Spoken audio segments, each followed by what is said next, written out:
మంచిది. వాక్యం చదువుకుందాం అండి. మరి ప్రభు కృప ద్వారా చక్కని అవకాశము, చక్కగా ఆరాధించుకోవడానికి ప్రభు సహాయం చేశాడు. అందుని బట్టి దేవునికి మహిమ కలుగును గాక. మరి పరిశుద్ధ గ్రంథాలు తెరుద్దాం. హెబ్రీ పత్రిక అపోస్తుడైన పౌలు గారు రాసినటువంటి హెబ్రీ పత్రిక 6వ అధ్యాయము. అపోస్తుడైన పౌలు గారు హెబ్రీలకు రాసినటువంటి పత్రిక 6వ అధ్యాయము 13, 14 వచనాలు నేను చదువుతున్నాను, గమనించండి. దేవుడు అబ్రహామునకు వాగ్దానము చేసినప్పుడు తనకంటే ఏ గొప్పవాని తోడు అని ప్రమాణము చేయలేక పోయెను గనుక,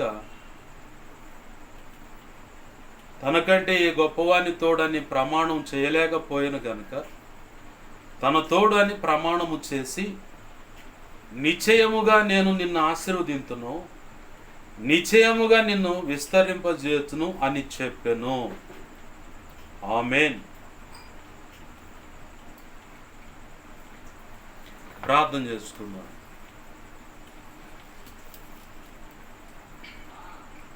ప్రేమగల మా కన్న తండ్రి యేసయ్య, నీకు వందనాలు, కృతజ్ఞతాస్తుతులు. మీరు ఇచ్చిన ఈ లేఖన భాగాన్ని బట్టి నీకు వందనాలు, కృతజ్ఞతాస్తుతులు. ప్రభువా, నీ కృపతో దేవా నన్ను మమ్మల్ని జ్ఞాపకం చేసుకోండి. అంతకంటే ముఖ్యంగా మీరు ఇచ్చిన లేఖన భాగాన్ని జ్ఞాపకం చేసుకోండి. ఈ లేఖనాన్ని విరవండి ప్రభువా. ఈ లేఖనము చాటును మీరు దాచి ఉంచిన మాకు ఇప్పుడు కానీ ఇక ముందు కానీ ఈ భౌతికమైన ప్రపంచంలో భౌతిక జీవితానికి, ఆధ్యాత్మిక జీవితానికి, అలాగే కుటుంబానికి కానీ, దాంపత్య జీవితానికి కానీ, సేవా పరిచర్యకి కానీ, ఆధ్యాత్మిక జీవితంలో దేవా అవసరమైన ప్రతి కోణంలో దేవా నీ చిత్తంలో, నీ మనసులో ఉద్దేశించినటువంటి, నువ్వు మాతో మాట్లాడాలనుకున్నటువంటి ఆ మాటలు నీ సంతోషం పరిపూర్ణమగునట్లుగా దేవా వెలువడు ద్వారా నీ కృప మేము పొందుకున్నట్లుగా ఈ లేఖనాన్ని విరిచి లేఖనము చాటున మీరు దాచి ఉంచినటువంటి ఆ నీ శ్రేష్టమైన ఆత్మ ప్రత్యక్షతతో ఇమిడినటువంటి మర్మాలతో కూడిన సర్వసంపూర్ణ సత్య ఉపదేశాన్ని బయటకు తెచ్చి మీ పక్షం వహించిన మీ దాసుడు నోట ఆ మాటలు ఉంచండి. మీ దాసుడిని మీ సిలువు చాటును మరుగుపరిచి, మీ దాసుడి ముఖాంచులోంచి మీరు కనబడుతూ, మీ దాసుడు మీ నోటి బోరగా మార్చి నీ బలమైన వాక్శక్తినిచ్చి మీరే మాతో అందరితో సూటిగా, తేటగా, స్పష్టంగా మీరు మాట్లాడు. మా అందరికీ వినగలిగిన చెవును, గ్రహించగల మనసును, లోబడు హృదయాన్ని, వాక్యానుగుణంగా జీవించే కృపను, హృదయ సున్నతిని, దిద్దుబాటు మనసును, నేర్చుకునే శుభగుణ లక్షణమును, నిత్యత్వము చేరు పర్యాంతం వరకు నిత్యము నీ పాద సన్నిధిలో శిష్యరికము చేస్తూ శిష్యులైన సేవక గణముగా సిద్ధపరచబడి ఘనమైన నీ సేవ చేసి నీ ఎదుట తలదించుకొని నీకు సిగ్గు తెచ్చే మేము సిగ్గుగా తల ఉంచుకునే పరిస్థితుల్లో న్యాయపీఠం ఎదుట నిలవక, ఈ భూమి మీద మీరు మాకు నిర్ణయించిన పని యావచ్చు శిష్యులైన సేవకులముగా మేము నీ కృప ద్వారా తీర్చిదిద్దబడి, నువ్వు సంకల్పించిన పని యావచ్చు ఏది వదిలిపెట్టడం సంపూర్ణంగా నెరవేర్చి సంపూర్ణులమై ధైర్యంగా నీ క్రీస్తు న్యాయపీఠమైన నీ న్యాయపీఠాన్ని ఎదుర్కొని నీ చేత ఆనాడు మెప్పు, ఘనత, మహిమ, బహుమతులు అందుకొని నిత్యత్వంలో ప్రవేశించి యుగయుగాలు నిన్ను ఆరాధించుకుంటూ జగతి పునాది వేయబడక మునుపు నీ అనాది సంకల్పంలో వధువులో నువ్వు నిర్ణయించిన ఉన్నత స్థానంలోనే మేము నిలిచి నీతో కలిసి యుగయుగాలు నిత్యరాజ్య పరిపాలన చేసి నిన్ను మహింపరచుకునే భాగ్యం కలుగునట్లుగా దేవా మాకు ఉపదేశించి మమ్మల్ని బలపరచండి. అందుకే సిద్ధపరచండి. ఆ కృప మేము పొందుకున్నట్లుగా మాకు బోధించి మమ్మల్ని దేవా ఆ కృపకు పాత్రులుగా చేయండి. మా తండ్రి, నీకు వందనాలు, కృతజ్ఞతాస్తుతులు. నీ పక్షం వహించిన నేను బలహీనుడను. ఎంత బలహీనుడు నీకే బాగా తెలుసు. నీ మీదే ఆనుకుంటున్నాను, నీ కృప మీద ఆధారపడుతున్నాను. నాలో నువ్వు కోరుకున్న పరిశుద్ధతను ఆశిస్తూ నీ ఎదుట నా సమస్త అవిధేయతలు, అతిక్రమ దోషాలు, పాప దోషాలు, ఆజ్ఞాతిక్రమాలు నాకు చేతనైన మట్టుకు ఒప్పుకుంటున్నాను. ప్రభువా, బలహీనుడను, చేతగాదు ఒప్పుకున్నాను, క్షమించమని నీ సిలువ రక్తంలో నన్ను కడిగి పవిత్రపరచు. నీ పరిశుద్ధాత్మజ్ఞలో పుట్టమే శుద్ధ సువర్ణంగా మార్చు. నీ పరలోక శుద్ధ సువర్ణ జలం నా నెత్తి వెంకను గొప్పగా ఉంచి నీ శుద్ధ జలం నాపై కొమ్మరించి నీ ఆనంద తైలాభిషేకం నా నెత్తి ఇంకను గొప్పగా ఉంచి ప్రభువా. మత్తయి 10:1 8, 9, 20 ప్రకారం నీ కృప నాకు దయచి. హెస్కేల్ 2:1-2 ప్రకారం నీ కృప మాకు దయచి. యెషయా 51:16 ప్రకారం నీ కృప నాకు దయచే ప్రభు. అయ్యా ఇర్మియా 1:9, 10, 18, 19 నీ కృప నాకు దయచి. అపోస్తుల కార్యం 4:27, 28, 29, 30, 31 ప్రకారం నీ కృప నాకు దయచి. దేవా ఇదిగో తండ్రి నీవే నీ కృప చేత నడిపించని సహాయం చేయండి. నీ ఉపదేశము ధారాళమైన నడిపింపు రాకుండా, నీ ఉపదేశము నీ ప్రజలకు అందకుండా, దేవా నువ్వు అనుకున్న ఉద్దేశం నీ ప్రజలకు, దేవా నీ మనసులో ఉన్న మాట తేటగా వారికి అందజేయబడకుండా అడ్డుగా నిలిచిన అడ్డుపడుతున్న దుష్టుడు వాడి దూతలు చీకటి అంధకార శక్తులు నీ ప్రాంతాన్ని పట్టి వేర్పిస్తున్న చీకటి అంధకార శక్తులు వాడి ప్రభావం నీ పాసనలు పెడుతున్నాను. వాటన్నిటిని బంధించి నీ పాసనలు పెడుతున్నాను. ఇవిగాక ఇంకేమైనా నీ చిత్తానికి వ్యతిరేకమైన ఇదిగో నీ లోక సంబంధమైన దేవి దేవతలు దేవుళ్ళు కానీ, కులానికి సంబంధించిన దేవి దేవతలు దేవుళ్ళు కానీ, దేవ అలాగనే చిల్లంగి బాలమణి చాతబడి క్షుద్ర పూజలు, వశీకరణ, విగ్రహ సంబంధించిన పూజలు, హోమాలు, యజ్ఞాలు, చండియాగ, మహాచండి, అంతకంటే ఇంకా ప్రమాదమైనవి అఘోరాల ద్వారా, గుప్తనిధులు తీసే మాంత్రికుల ద్వారా, అడవి ప్రాంతంలో ఉన్న మాంత్రికుల ద్వారా, శక్తులని దేవా చాతబడికి సంబంధించిన ముద్దలని చెప్పని దేవా, అలాగనే అష్టదిగ్బంధం అని చెప్పని ప్రభు, మరి అలాగనే కాంతారా అని చెప్పని వారి ద్వారా కూడా ఇదిగో తండ్రి ఏమైనా ఎటువంటి ప్రయోగాలు చేయబడుతున్నా వారి ద్వారా పంపించబడిన ఏమున్నా వాటిని ప్రభావం అంతటిని యేసునామములో నీవు నాకు ఇచ్చిన అధికారం చొప్పున మేమంతా కలిసి నీ మహాపునరుద్ధాన శక్తితో యేసునామములో వాటిని ప్రభావాన్ని బంధిస్తున్నాం. వీటన్నిటిని తీసుకెళ్ళి నిత్య నరకాగ్నికి అప్పజెప్పేస్తున్నాను. రికాందల్లా అషరాబా, నీ బలమైన సన్నిధి మా మధ్య ఉండును గాక ప్రభు. నీ సన్నిధి మహిమ తేజ ప్రభావం ఇక్కడ నుంచి బయలువెడును గాకేస్తున్నాము. నా చుట్టూరు మా చుట్టూరు ప్రాంతంలోకి ఇస్తున్న బిడల చుట్టూరు నీ చిత్తమైతే మేమున్న గృహాలు, కాలనీ, పట్టణం, రాష్ట్రము, దేశము చుట్టూ నీ సిలువ రక్తపు కంచె, రక్షణ ప్రాకం, అగ్ని ప్రాకం చుట్టూ కంచె నీ మహిమేగాన్ని జ్ఞాపకం చేయడం సమస్తంపై ఆవరింపచ్చే ప్రభు. ఆనాడు మా పితరులతో నువ్వు నడిచిన రీతిగా పగలు మేఘస్తంభంగా, రాత్రి అగ్నిస్తంభంగా, ఇదిగో ముందు వెనక ఆవరించి ఒక దూతగా మీరు ముందు నడుస్తూ నీ ప్రజలు నడిపించిన రీతికి ఈరోజు మా ఎడలో కూడా అలాగనుండమని నడిపించమని. అలాగనే యెషయా 51:16 ప్రకారం నీ చేతి నీళ్ళ మనం దాచిపెట్టు. 34వ కీర్తన 7, 91వ కీర్తన 11, 12, 2 రాజులు 6:10 ప్రకారం నీ అగ్ని వంటి రథముల సైన్య సమూహాన్ని, దేవతలను, దేవదూతలను జ్ఞాపకం చేయడం సమస్తం చుట్టూ కావచ్చు. నీ కనుదృష్టి ముఖాన్ని తేజమని వెలుగు సన్నిధి కాంతి జ్ఞాపకం చేయడం సమస్తంపై ప్రకాశింపచ్చు. సర్వోన్నతుని శక్తి జ్ఞాపకం చేయడం సమస్తం వ్యక్తులను కమ్మును గాక. నీ మహిమ తేజస్సు ప్రభావం దహించని ప్రభు జ్ఞాపకం చేయడం సమస్తం నుంచి నువ్వు కోరుకున్న నలుదిక్కులకు వేస్తున్నాము ప్రభులీలు వెళ్ళును గాక. జకర్యా గ్రంథం 2:5 ప్రకారం నీవే అగ్ని ప్రాకారమై జ్ఞాపకం చేయడం సమస్తం చుట్టూ వ్యక్తుల చుట్టూ అగ్ని ప్రాకారమై నిలిచి ఉందో గాక. మాతో కూడా త్రియేక దేవుడుగా ఉందో గాక. ఉపదేశాన్ని నన్ను మమ్మల్ని చేతులకు అప్పచెప్పుకుంటూ నీ మనసులో ఉన్న మాట మా అందరికీ తెలియపరచమని బతిమలాడుతూ తద్వారా ఆయతపరచబడి నీ కృపలో వర్ధిల్లుతో ముందుకు సాగిపోవటకు నువ్వు నిర్ణయించిన శాశ్వత ఆశీర్వాదం పొంది నీ కృపలో వర్ధిల్లుటకు కూడా సహాయం చేయండి. నీవు ఇచ్చిన లేఖన భాగాన్ని బట్టి నీ కృతజ్ఞతాస్తుతులు గెలుస్తూ నన్ను మమ్మల్ని ఉపదేశాన్ని సమస్తాన్ని నీ కృపాస్తాలకు అప్పచెప్పుకోండి. మా ప్రియుడును మా రక్షకుడైన యేసే ఉన్నతనంత శక్తిగల నామమున అడిగి వేడుకొని ప్రార్థించి సమస్తం పొందుకొని నేను మహింపరచుకుంటూ నీ కృపాస్తాలు నన్ను మమ్మల్ని అప్పచెప్పుకున్నాం మా తండ్రి. Amen, amen, amen. ప్రభునందు సమకూడిన ఈ వీడియో ద్వారా వాక్యం వింటున్నా, ఇక ముందు వినబోతున్న ప్రతి ఒక్కరికి ప్రభు అయిన యేసుక్రీస్తు వారి పేరిట నా హృదయపూర్వకమైన వందనాలు. అందరికీ వందనాలు. ప్రభునందు ప్రియమైన దేవుని బిడ్డలారా,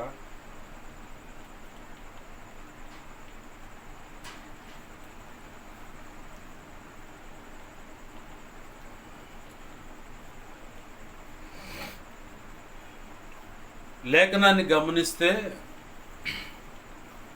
దేవుడు అబ్రహాముతో వాగ్దానం చేస్తున్నాడు. అబ్రహాముతో దేవుడు వాగ్దానం చేస్తున్నాడు. అసలు అబ్రహాముతో దేవుడు వాగ్దానం చేయటానికి అబ్రహాము యొక్క ప్రారంభ స్థితి ఏంటి? అబ్రహాము ఎక్కడి నుంచి దేవుని సొత్తైన ప్రజగా మార్చబడ్డాడు? సర్వసాధారణంగా ఒక ఎమ్మెల్యేనైనా ఒక ఎంపీనైనా ఎవరైనా కొత్తగా ఒక దైవజనుడు వచ్చినా ఫలానా వ్యక్తి గురించి, ఎవరో ఒక వ్యక్తి గురించి మనం గొప్పగా మాట్లాడుతున్నప్పుడు వారు ఏ స్థితిలో నుంచి ఈ స్థితికి వచ్చారు, ఈ మధ్యలో ఉన్న ఒడిదుడుకులు, వారు ఎదుర్కొంటున్న ప్రతి అనుభవాన్ని కట్టా కొట్టా తెచ్చా పెట్టన్నట్టుగా 4 మాటలు తేల్చేసి ఇలాంటి పరిస్థితుల్లో నుంచి వచ్చారు, ఇంత గొప్పగా వాళ్ళు సామాన్యులు కాదని చెప్పని మనము ఈ భూ సంబంధమైన వ్యక్తుల విషయంలో మనకు తెలిసినంతలో సమాచారాన్ని పక్కవారికి చేరవేస్తాం, అందజేస్తాం. అలాగని ఇక్కడ మనం చదువుకున్న లేఖనంలో ఒక భక్తుడు కనపడుతున్నాడు, ఆయన అబ్రహాము. అసలు అతను ప్రారంభం ఎలా ఉన్నాడంటే ఆబ్రాముగా ఉన్నాడు. ప్రారంభం ఎలా ఉన్నాడంటే ఆబ్రాముగా ఉన్నాడు. ఆబ్రాముగా ఉన్నప్పుడు ఆయన పరిస్థితి ఏంటంటే పక్కా విగ్రహారాధన చేసే వ్యక్తి. ఎలా చెప్పగలవు పాస్టర్ గారు అంటే కారణం ఒకటే, ఆబ్రాము తనతో దేవుడు స్నేహం చేస్తున్నప్పుడు, గతంలో కూడా చెప్పాను, ఇప్పుడు కూడా చెప్తున్నాను మళ్ళీ, దేవుడు ఒక వ్యక్తితో మొదటిగా స్నేహం చేస్తాడు. వారికి కావలసిన ఈవులు ఆశీర్వాదాలు కోరుకున్న వెనువెంటనే ఇస్తూ ఉంటాడు. తన ప్రేమ ఆప్యాయత మమకారాలు, ఓ పక్క న్యాయ విధులు, ఏ విషయంలో ఆయన ఖరాఖండిగా ఖండిస్తాడో, ఏ తప్పును ఒప్పుకోడో, ఏ విషయంలో క్షమిస్తాడో, ఏ విషయంలో కనికరిస్తాడో, ఏ విషయంలో నువ్వు ఆయన పాదాలు పట్టుకుంటే కనికరించబడతావు, క్షమించబడతావు, అన్ని సంగతులు రుచి చూపిస్తూనే మరో పక్క దేవుడే భక్తుడితో, నీతో అయినా నాతో అయినా, నా ఈ మాటలు వింటున్న వారితో అయినా మొదటిగా దేవుడు స్నేహం చేస్తాడు. అలాగనే ఆబ్రాముగా ఉన్నప్పుడు తను పక్క విగ్రహారాధన చేసుకొని బ్రతికేటువంటి వ్యక్తి.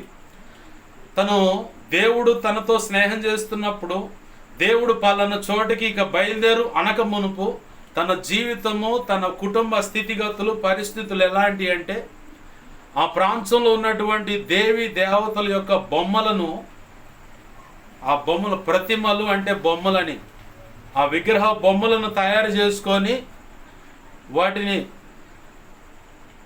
తులమో పలమో అంటారు కదా, అట్లనే ఒక రేటు అమ్ముకొని ఆ వచ్చిన రూపాయితో తన భార్య, తల్లిదండ్రులు, కుటుంబ సభ్యులందరూ పోషింపబడుతుంటారు.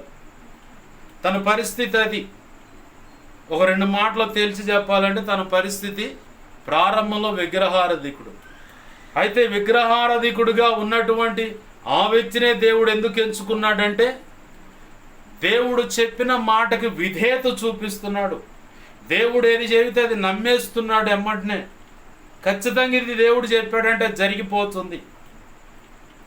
దేవుని యందు, దేవుని మాట యందు విశ్వాసం ఉంచి సుదీర్ఘమైన ఒక మాట ఏదైనా దేవుడిస్తే ఖచ్చితంగా ఆ మాట నెరవేరుస్తాడు.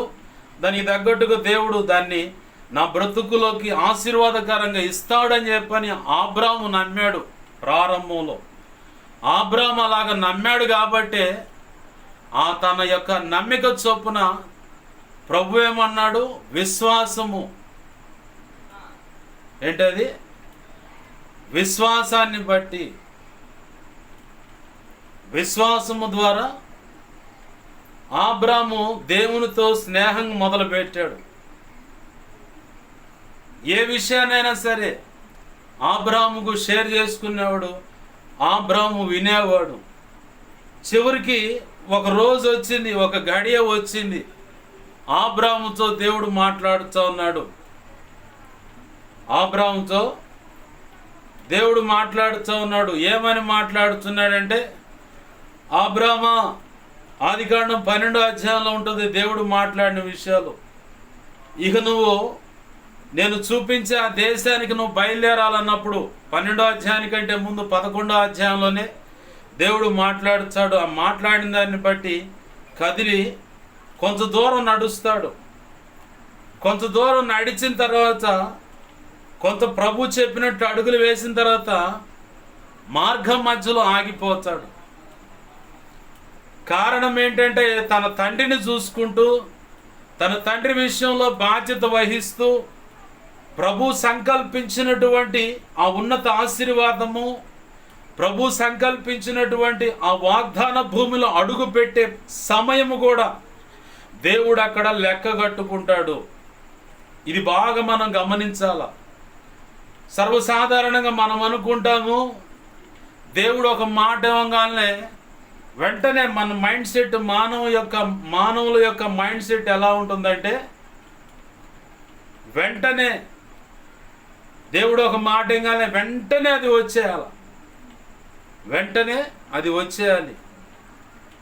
అది ఒకవేళ మనము అమెజాన్లోనో ఫ్లిప్కార్ట్లోనో ఇట్లా రకరకాల ఆన్లైన్ మార్కెట్స్ వస్తూ ఉన్నాయి. మనకు నచ్చినటువంటి ఒక వస్తువు బుకింగ్ చేసినప్పుడు అకౌంట్ డబ్బులు కొట్టండి అంటాడు. అకౌంట్ డబ్బులు కొట్టిన తర్వాత ఒక సమయం చెబుతుంది. ఒక సమయము ఆ మ్యాప్ చూపిస్తూ ఉంటుంది, ఈ రోజు కల్లా ఈ వస్తువు వస్తుంది, మీ ఇంటికే వస్తుందని చెబుతారు. మరి వాడు చెప్పిన ఆప్షన్కు ఆ సెల్ ఫోన్లు చూపిస్తున్న ఆ షరతులు మనం చూసి ఓపికతో, ఇప్పుడు నేను మాట్లాడుతున్న ఈ స్టాండు ఆన్లైన్లో బుక్ చేసినటువంటి మొబైల్ పెట్టుకోవడానికి తీసుకున్న స్టాండ్ ఆన్లైన్లో బుక్ చేసింది, వారం రోజులకైతే రాలా. వారం రోజులు అయిన తర్వాత కానీ వచ్చింది. అప్పటి వరకు వెయిట్ చేసి నాకు అవసరమయ్యా అని చెప్పని అతగాడికి ఫోన్ చేసిన అతనేమంటాడు, బ్రాంచ్ ఆఫీస్ నుంచి బుక్ అయిందండి, మరి హైదరాబాద్ నుంచి విజయవాడ రావాలి, విజయవాడ నుంచి ఇక అన్ని బ్రాంచులు దాటుకుంటే ఇక్కడికి రావాలి, ఇక్కడికి వచ్చిన తర్వాత మీ ఇంటికి రావాలి, సమయం పట్టుద్దండి, తప్పదు, వెయిట్ చేయాలంటాడు. ఈ లోకంలో ఈ లోక సంబంధమైన వ్యవహారాల విషయంలో ఒక లోన్ అప్లై చేసిన, ఒక జాబ్కి అప్లై చేసిన ఒక టైం ఉందండి అంటారు, సెలెక్టింగ్కి ఒక టైం ఉందండి, ఇంటర్వ్యూకి ఒక టైం ఉంది అంటారు. లేదు చదువుకోవడానికి వెళ్ళి 10th క్లాసే చదివి ఒక రోజు పోయి అమ్మని నాకు పాస్ అయినట్టు సర్టిఫికేట్ ఇవ్వమంటే ఎవడిస్తాడు? ఎవరు వీరు? దానికి ఇన్ని నెలలు, ఇన్ని రోజులు అక్కడ స్కూల్కి వెళ్ళాలి, అటెండెన్స్ ఉంచుకోవాలి, వాళ్ళు చెప్పే విద్యా బుద్ధులు నేర్చుకోవాలి, ఎగ్జామ్స్ పెట్టినప్పుడు రాయాలి, పాస్ అవ్వాలి, అప్పుడే పాస్ అయినట్టుగా ఒక సర్టిఫికెట్ ఇస్తారు, మార్క్ లిస్ట్ కూడా ఇస్తారు. ఈ భూ సంబంధమైన ప్రతి విషయంలో కూడా మనము వారు చెప్పిన అది వచ్చే స్థితిని బట్టి మనం ఖచ్చితంగా వెయిటింగ్ అండ్ లిస్ట్లో ఉండి ఓపికతో సహించైన దాన్ని పొందుకోవటానికి సిద్ధపడతాం. కానీ దేవుని దగ్గర నుంచి వచ్చేసరికి దేవుడు ఒక మాట ఇవ్వగానే వెంటనే జరిగిపోవాలంటాం. ప్రభు చెప్పిన మాట కంటే ప్రభు నిర్ణయించుకున్నటువంటి ఒక సమయం ఉంటుంది. ఆ సమయం కంటే ముందు మనం పరిగెత్తుతాం. మనం పరిగెత్తి అక్కడ నిలబడి ఏంది ప్రభు అయ్యో, ఏంది ప్రభు అయ్యో, ఏంది ప్రభు అయ్యో అని చెప్పని దేవునికి వ్యతిరేకంగా లేచి దేవుణ్ణి సణిగి గొణికి గందరగోళం చేస్తాం. ప్రభు చెప్పాడు నిన్ను ముందే పోయి పరిగెత్తి నిలబడమని. ప్రసంగి గ్రంథం ఏం చెప్తుంది? ప్రతిదానికి ఒక సమయం కలదన్నాడు. ప్రతిదానికి ఒక సమయం కలదు. ఇక అక్కడ సరెండర్ అయిపోవటమే. ప్రతిదానికి ఒక సమయం కలదన్నప్పుడు ఆ సమయానికి అక్కడ ఆగిపోవటమే. ఆగిపోయి ఒక ప్రార్థన చేయటం, ప్రభువా నీ చిత్తం ఎప్పుడు అది నెరవేర్చు. ఏంటది? నీ చిత్తం ఎప్పుడు అది నెరవేర్చు ప్రభు అని చెప్పని మనం ప్రార్థన చేయాలంటే చాలా కష్టమైపోతుంది. నీ చిత్తమైనప్పుడు నెరవేర్చు అన్నది ఆ మాటే మన మనసుకు నచ్చదు, మన హృదయం దాన్ని సహించదు. ఆయన చిత్తమైనప్పుడు నెరవేర్చబడటం కాదు అని ప్రభు త్వరితముగా అది జరిగించు, తొందరగా అది జరిగించని మొరపెడుతూ ఉంటాం. నువ్వు ఎంత తలకిందులు తప్ప చేసినా, కడుపు మార్చుకొని కన్నీరు విడిచినా, అనేక రోజులు ఉపవాసాలుండి అధికమైన ఉపవాసాలతో నీ ఆరోగ్యాన్ని క్షీణింపజేసుకున్నా, ప్రభు సంకల్పించిన ఆ రోజు ఆ సమయం వరకు నిన్ను అలాగనే నిదానంగా నేను నడిపిస్తాడు. చిన్న ఉదంతం మనకు బాగా అర్థం కావడానికి, యాకోబు తన అన్న విషయంలో భయపడి పనివాళ్లను గొర్రెల మందలను ముందు పంపించేసి వెనకమాల ఇద్దరు భార్యలను బిడ్డలను పంపిస్తాడు. చివరికి ఆయన ఆ రాత్రికాడ ఆడ ఆగిపోతాడు. ఆ రాత్రికాడ ఆడ ఆగిపోతాడు. ప్రభుతో పెనుగులాడతాడు. అది అందరికీ తెలిసిందే. ప్రభు తర్వాత తొడగూటి మీద కొట్టి ఆ గూడు వసిలిపోయేలా చేసి కుంటేలాగా చేశాడు ప్రభు. అది జరిగేంత వరకు కూడా యాకోబు తన బలాన్ని, జ్ఞానాన్ని, తన యొక్క శక్తిని మొత్తాన్ని ఉపయోగపెట్టాడు. అప్పటి వరకు కూడా అదే పనిలో ఉన్నాడు. మనం కూడా మన పరిస్థితులంతా చిందరవందర అయిపోవచ్చు, క్షీణస్థితిలోకి వెళ్ళిపోవచ్చు, అంటే పతన స్థితిలోకి వెళ్ళిపోవచ్చు. ప్రతి దాంట్లో ఆర్థికంగా కుదేలైపోవచ్చు, ఆరోగ్యపరంగా కుదేలైపోతూ, కుటుంబ స్థితిలో కుదేలైపోతూ, భార్యాభర్తల దాంపత్య జీవితంలో కుదేలైపోతూ, బిడ్డల విషయంలో బిడ్డల భవిష్యత్తు విషయంలో భయంకరమైన పరిస్థితులు చూస్తూ, ఆధ్యాత్మిక జీవితంలో కూడా ఒకప్పుడున్న రోషం కలిగిన ప్రార్థనా జీవితం, ప్రభు కోసం మండిన స్థితి, ప్రభు కోసం మహారోషంగా నేను దేవుని కొరకు దేవుని బిడ్డను అన్నటువంటి పరిస్థితులు అంతా బలహీనపడిపోయి చివరికి పతనవ స్థితికి వెళ్ళిపోతున్నా కానీ మనం మాత్రం మన సొంత ప్రయత్నాన్ని, మన సొంత జ్ఞానాన్ని, మన సొంత బలాన్ని ఉపయోగపెడుతూనే ఉంటాం. అయ్యో, అక్కడ ఆ పరిస్థితుల్లో నేను ఉపయోగపెట్టాల్సింది ఏంటంటే ప్రభు పాదాలు పట్టుకోవటం. ప్రభువా, ఈ పడవలు దిగి వచ్చి నీ వల్ల నీళ్ళ మీద నేను నడిచానంటే నమ్మితే నడు అన్నాడు పేతుర్ని. ప్రభు వైపు చూసి నడుస్తున్నంతసేపు అంటే నా బలం లేదయ్యా, నా తెలివి లేదయ్యా, నా జ్ఞానం లేదయ్యా, అంతా నీవేనయ్యా అని చెప్పని ఆయన మీద ఆధారపడి ఆయన వైపు చూస్తూ నడిచినంతసేపు ప్రభువులే నీళ్ళ మీద నడిచాడు. ఎప్పుడైతే అసలు నేను నడుస్తుంది వాస్తవమా కాదని చెప్పని అల్ప విశ్వాసంతో చుట్టూ ఇటు చూసుకున్నాడు, ఆ గాలిని చూశాడు, ఇక అంతే మునిగిపోసాగాడని ఉంది లేఖనం. మనం కూడా అప్పుడప్పుడు నేనేనా నడుస్తుంది ఇలా అని చెప్పని అటు ఇటు చూసుకున్నప్పుడు ఇదే పరిస్థితిలోకి తీసుకెళ్తాడు ప్రభు. ఆ పరిస్థితిలో కూడా మన సొంత జ్ఞానము, సొంత తెలివితేటలు, బలాన్ని, భక్తిని, ప్రార్థనా జీవితాన్ని, అలాగే నేను ఉపవాసం ఉంటే నా ప్రభు ఖచ్చితంగా సహాయం చేస్తాడే మొండిగా ఉపవాసం ఉండి ఆయనకి అంతా అడ్డంగా తిరిగి భక్తి సాధన చేస్తాం. కానీ ఆయన మెలకుండా చూస్తూ ఉంటాడు. ఎలా అంటే పసిబిడ్డను కదిలిస్తే, పాలు తాగే బిడ్డను కదిలిస్తే చిరునవ్వు ఒలికిస్తూ ఉంటారు. అంటే దాన్ని చిద్విలాసం అంటారు. వాళ్ళ నోరకల ఆ ఒంటి మీద అలా చేయబెట్టి చక్కల కింద పెడితే అట్లా నవ్వుతూ ఉంటారు. అసలు కమ్మదనమైనటువంటి ఆ నవ్వు కనపడుతుంది వాళ్ళ ముఖాన. దాన్నే చిద్విలాసం అంటారు. అలాగ ప్రభు కూడా మన వైపు చూసి నవ్వుతూ ఉంటాడు అనమాట. యాకోబు కూడా తన బలాన్ని ఉపయోగపెట్టాడు, ప్రయత్నం చేసి అంతా బాగుంది. చివరికి ప్రభు కొట్టాల్సిన కొడితే అంతా అయిపోయింది, నీకు ఏమి లేదు ప్రభు అని చెప్పాను. అప్పుడు ఆయన మీద ఒరిగిపోయి ఆయన గట్టిగా పట్టుకున్నాడు. అప్పుడు అడుగుతున్నాడు ప్రభు, నీ పేరేంటి చెప్పండి. యాకోబు. యాకోబు అంటే మనుషులతో దేవునితో పోరాడి గెలిచావు కాబట్టి నీ పేరు ఇజ్రాయేలే పో అన్నాడు. అసలు నీ పేరేందయ్యా అని అడుగుతాడు మళ్ళీ. ఇవన్నీ నీకెందుకు? ఆయన చెప్పాడు కదా, ఇజ్రాయేల్ అని ఆశీర్వదింపబడినట్టు ఇజ్రాయేల్గా మార్చాడుగా. ఆ మారిన తర్వాత తన అన్నను ఎదుర్కోవడానికి ఇక ముందుకు వచ్చాడు. తన అన్న వస్తున్నాడని భయం ఎదురు చూస్తూ ఉన్నాడు. రానే వచ్చాడు, మాట్లాడాడు. ఏమి తన అన్న వల్ల ఎటువంటి హాని కలగకుండా ప్రభు అతని ముఖం చూడంగానే జాలి దయ కలుగు చేశాడు. అడుగుతున్నాడు, ఇవన్నీ ఎందుకు పంపించావు ముందుగా నాకంటే? నీ దాసుడైనా నీకు కానుకగా పంపించంటే నాకు వద్దు, అవసరం లేదా. దేవుడిచ్చింది, పితరుల స్వాస్థ్యం ద్వారా వచ్చింది చాలా ఉంది, నాకు వద్దు అది నువ్వే ఉంచుకో అంటే, తొందరగా మనం పోదాం, ఇంటికి పోదామంటే, అయ్యా కాదు, వీటిలో ఈ గొర్రెలలో చూలు కట్టినవి ఉన్నాయి, అంటే నిండు నెలలతో ఉన్నాయి, ఈనవలసినవి ఉన్నాయి, పిల్లలు పెట్టాల్సినవి ఉన్నాయి, పిల్లలు పెట్టినవి ఉన్నాయి. వడిగా అంటే తొందరగా తోలుకుంటా వస్తే అవి తొందరపడి నిండు చూలాలతో, అంటే నిండు చూలు కట్టినటువంటి నెలలు నిండినటువంటి ఆ పిల్లలతో కడుపులో ఉన్నాయి కాస్త తేడా పడిపోయి మార్గం మధ్యలోని కడుపులోనే చనిపోయే అవకాశం ఉంది, నడవలేక కొన్ని చనిపోయే అవకాశం ఉంది. ఈ పిల్లల్ని ఎత్తుకొని రావడం భారం అయిపోతుంది కాబట్టి నిదానంగా నడిపించుకుంటూ వస్తానన్నాడు. అలాగనే వచ్చాడు. దేవుడు తన సంకల్పంలో ఒక మాట ఇచ్చిన తర్వాత ఆ మాట విషయంలో సమయాన్ని కూడా లెక్కలో చూసుకుంటాడు. అలాగనే ఆ సమయాన్ని చూసిన ఆ దేవుడు నీవు సరెండర్ అయ్యేది కూడా చూస్తాడు. అబ్రాహాము సరెండర్ అయ్యాడు.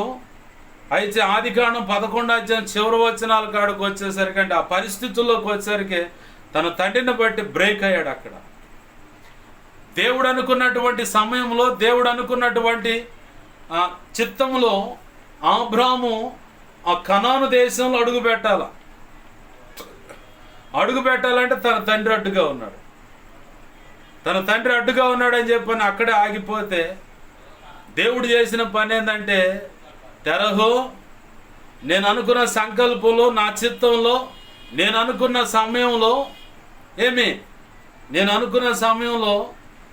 ఆ అబ్రాహాము కనాను దేశంలో అడుగు పెట్టడానికి ఆలస్యం అవుతుంది, అభ్యంతరంగా నువ్వే అడ్డుగా ఉన్నావు. ఆలస్యం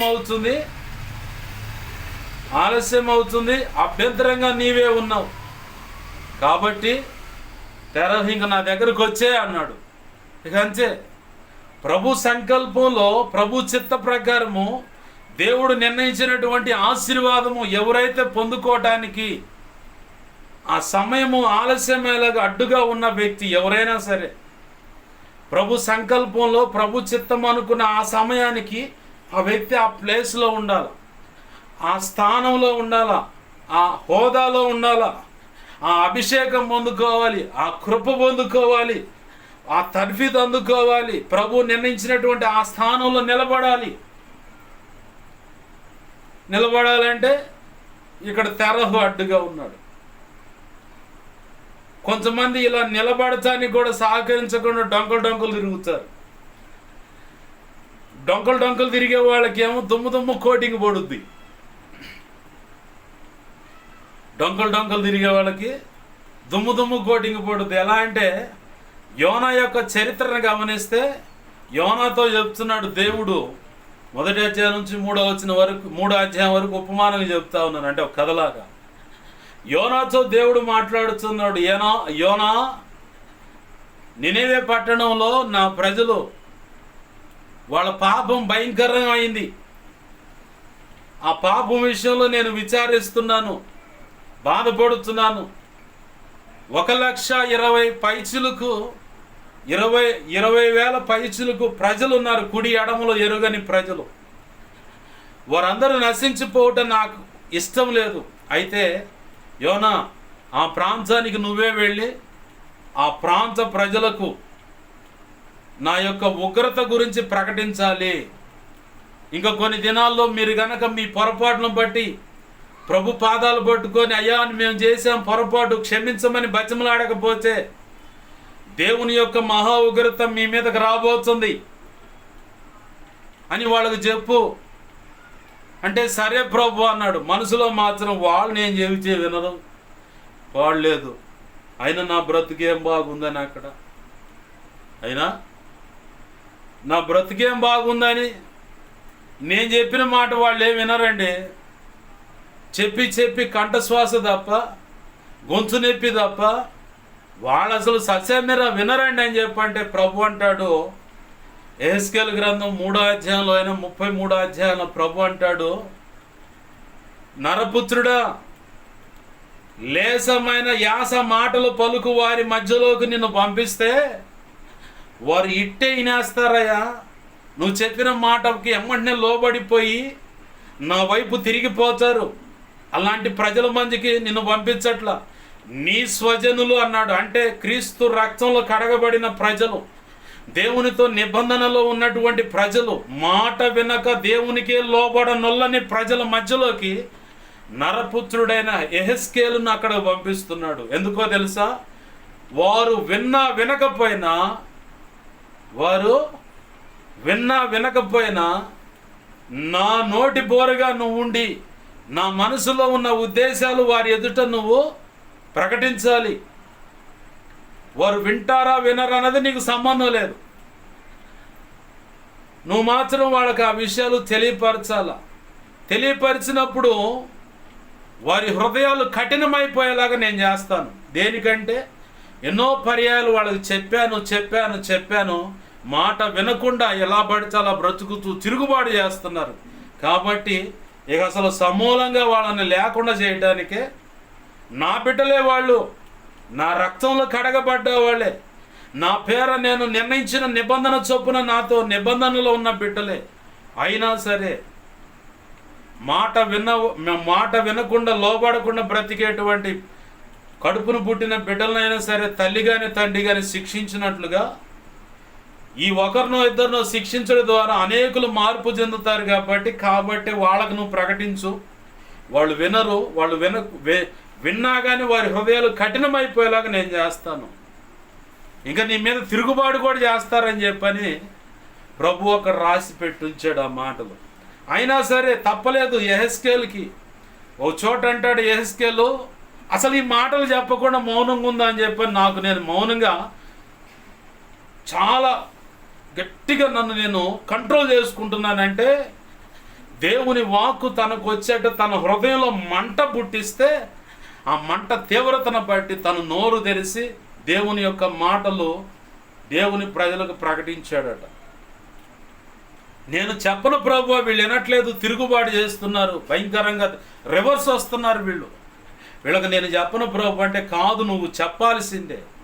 ఇజ్రాయేలీల వారికి నేను కావలివానిగా, కాపుదల కాచే ఒక సెక్యూరిటీ గార్డుగా, కొర్కాలాగా, ఒక వాచ్మెన్ లాగా నిన్ను పెట్టాను. కానీ నువ్వు మాత్రం ఖచ్చితంగా నా మాటలు ప్రకటించాల్సిందే అన్నాడు. కానీ వాళ్ళేమో అక్కడ తిరుగుబాటు చేసే ప్రజలు. ఇక్కడ యోనాతోనేమో దేవుడు మాట్లాడుతున్నాడు, వారు కుడి ఎడమలో తెలియని ప్రజలయ్యా, వీరు నశించిపోవటం నాకు ఇష్టం లేదన్నాడు. యెహెజ్కేలుతోనేమో అక్కడేమో వాళ్ళతో నువ్వు ప్రకటిస్తావు, వాళ్ళ హృదయాలు కఠినమైపోయేలాగా నేనే చేస్తాను. ఎందుకంటే ఇక వాళ్ళకి ఇచ్చిన అవకాశం అయిపోయింది. కాబట్టే ఇప్పుడు ఈ లోక సంబంధమైన వాళ్ళు ఎంతోమంది ఎందుకు చెబుతున్నాను ఇనో మర్యాదగా అంటాడు ఎవరైనా. ఏందిరా నువ్వు చేసేది, ఏం చేస్తారా, నేను చోపు చురుమంటే ఎముకల్లో పిప్పి లేకుండా కొట్టి పక్కన పడేస్తారు, లేదంటే ఏకంగా శవంగా మార్చి పక్కన పడేస్తారు. వాడు ముందే చెబుతున్నాడు, ఎందుకు చెబుతున్నాను అర్థం చేసుకోరా ఎందుకు చెబుతున్నాను అర్థం చేసుకోరని. అబ్బే ఎనోంగా మనం, ఎందుకంటే హృదయ గర్వం, ఏదో చూసుకొని ఇంకేదో అనుకొని ముందుకు పోతే ఎముకల్లో పిప్పి లేకుండా నాకు కొడతారు ఇరగదీసి, లేదంటే ఇక ఏకంగా మార్చురీ బాక్సులో గవర్నమెంట్ హాస్పిటల్లో మార్చురీలో బండ పెడతారు. చేయగలిగేదే లేదు. ఇక్కడ భౌతికమైన వ్యక్తి కొన్ని విషయాల్లో అవకాశం ఇస్తాడు. ఎందుకు చెబుతున్నాను వినని. ఎంత చెప్పినా వినకపోతే పరిస్థితి ఏంది? చిట్ట చివరికి మధ్యకాలంలో ఆ మధ్యప్రదేశ్ మహారాష్ట్ర ప్రాంతంలో ఈ మధ్యకాలంలో ఒకడు చూసాం, భార్య చెప్పిన మాట వినకుండా ఎలా పడితే అలా బ్రతుకుతున్న ఆ వ్యక్తిని ఉపేక్షించాడు, ఓర్చుకున్నాడు. ఇక లాభం లేదని గొడ్డలు పెట్టి తలమటికి తెగ నరికి చేత్తో పట్టుకుని బజార్లో కూర్చోండు. ఆ ఫోటోలు ఫేస్బుక్లో, వాట్సాప్ గ్రూపుల్లో వైరల్ తెగైని.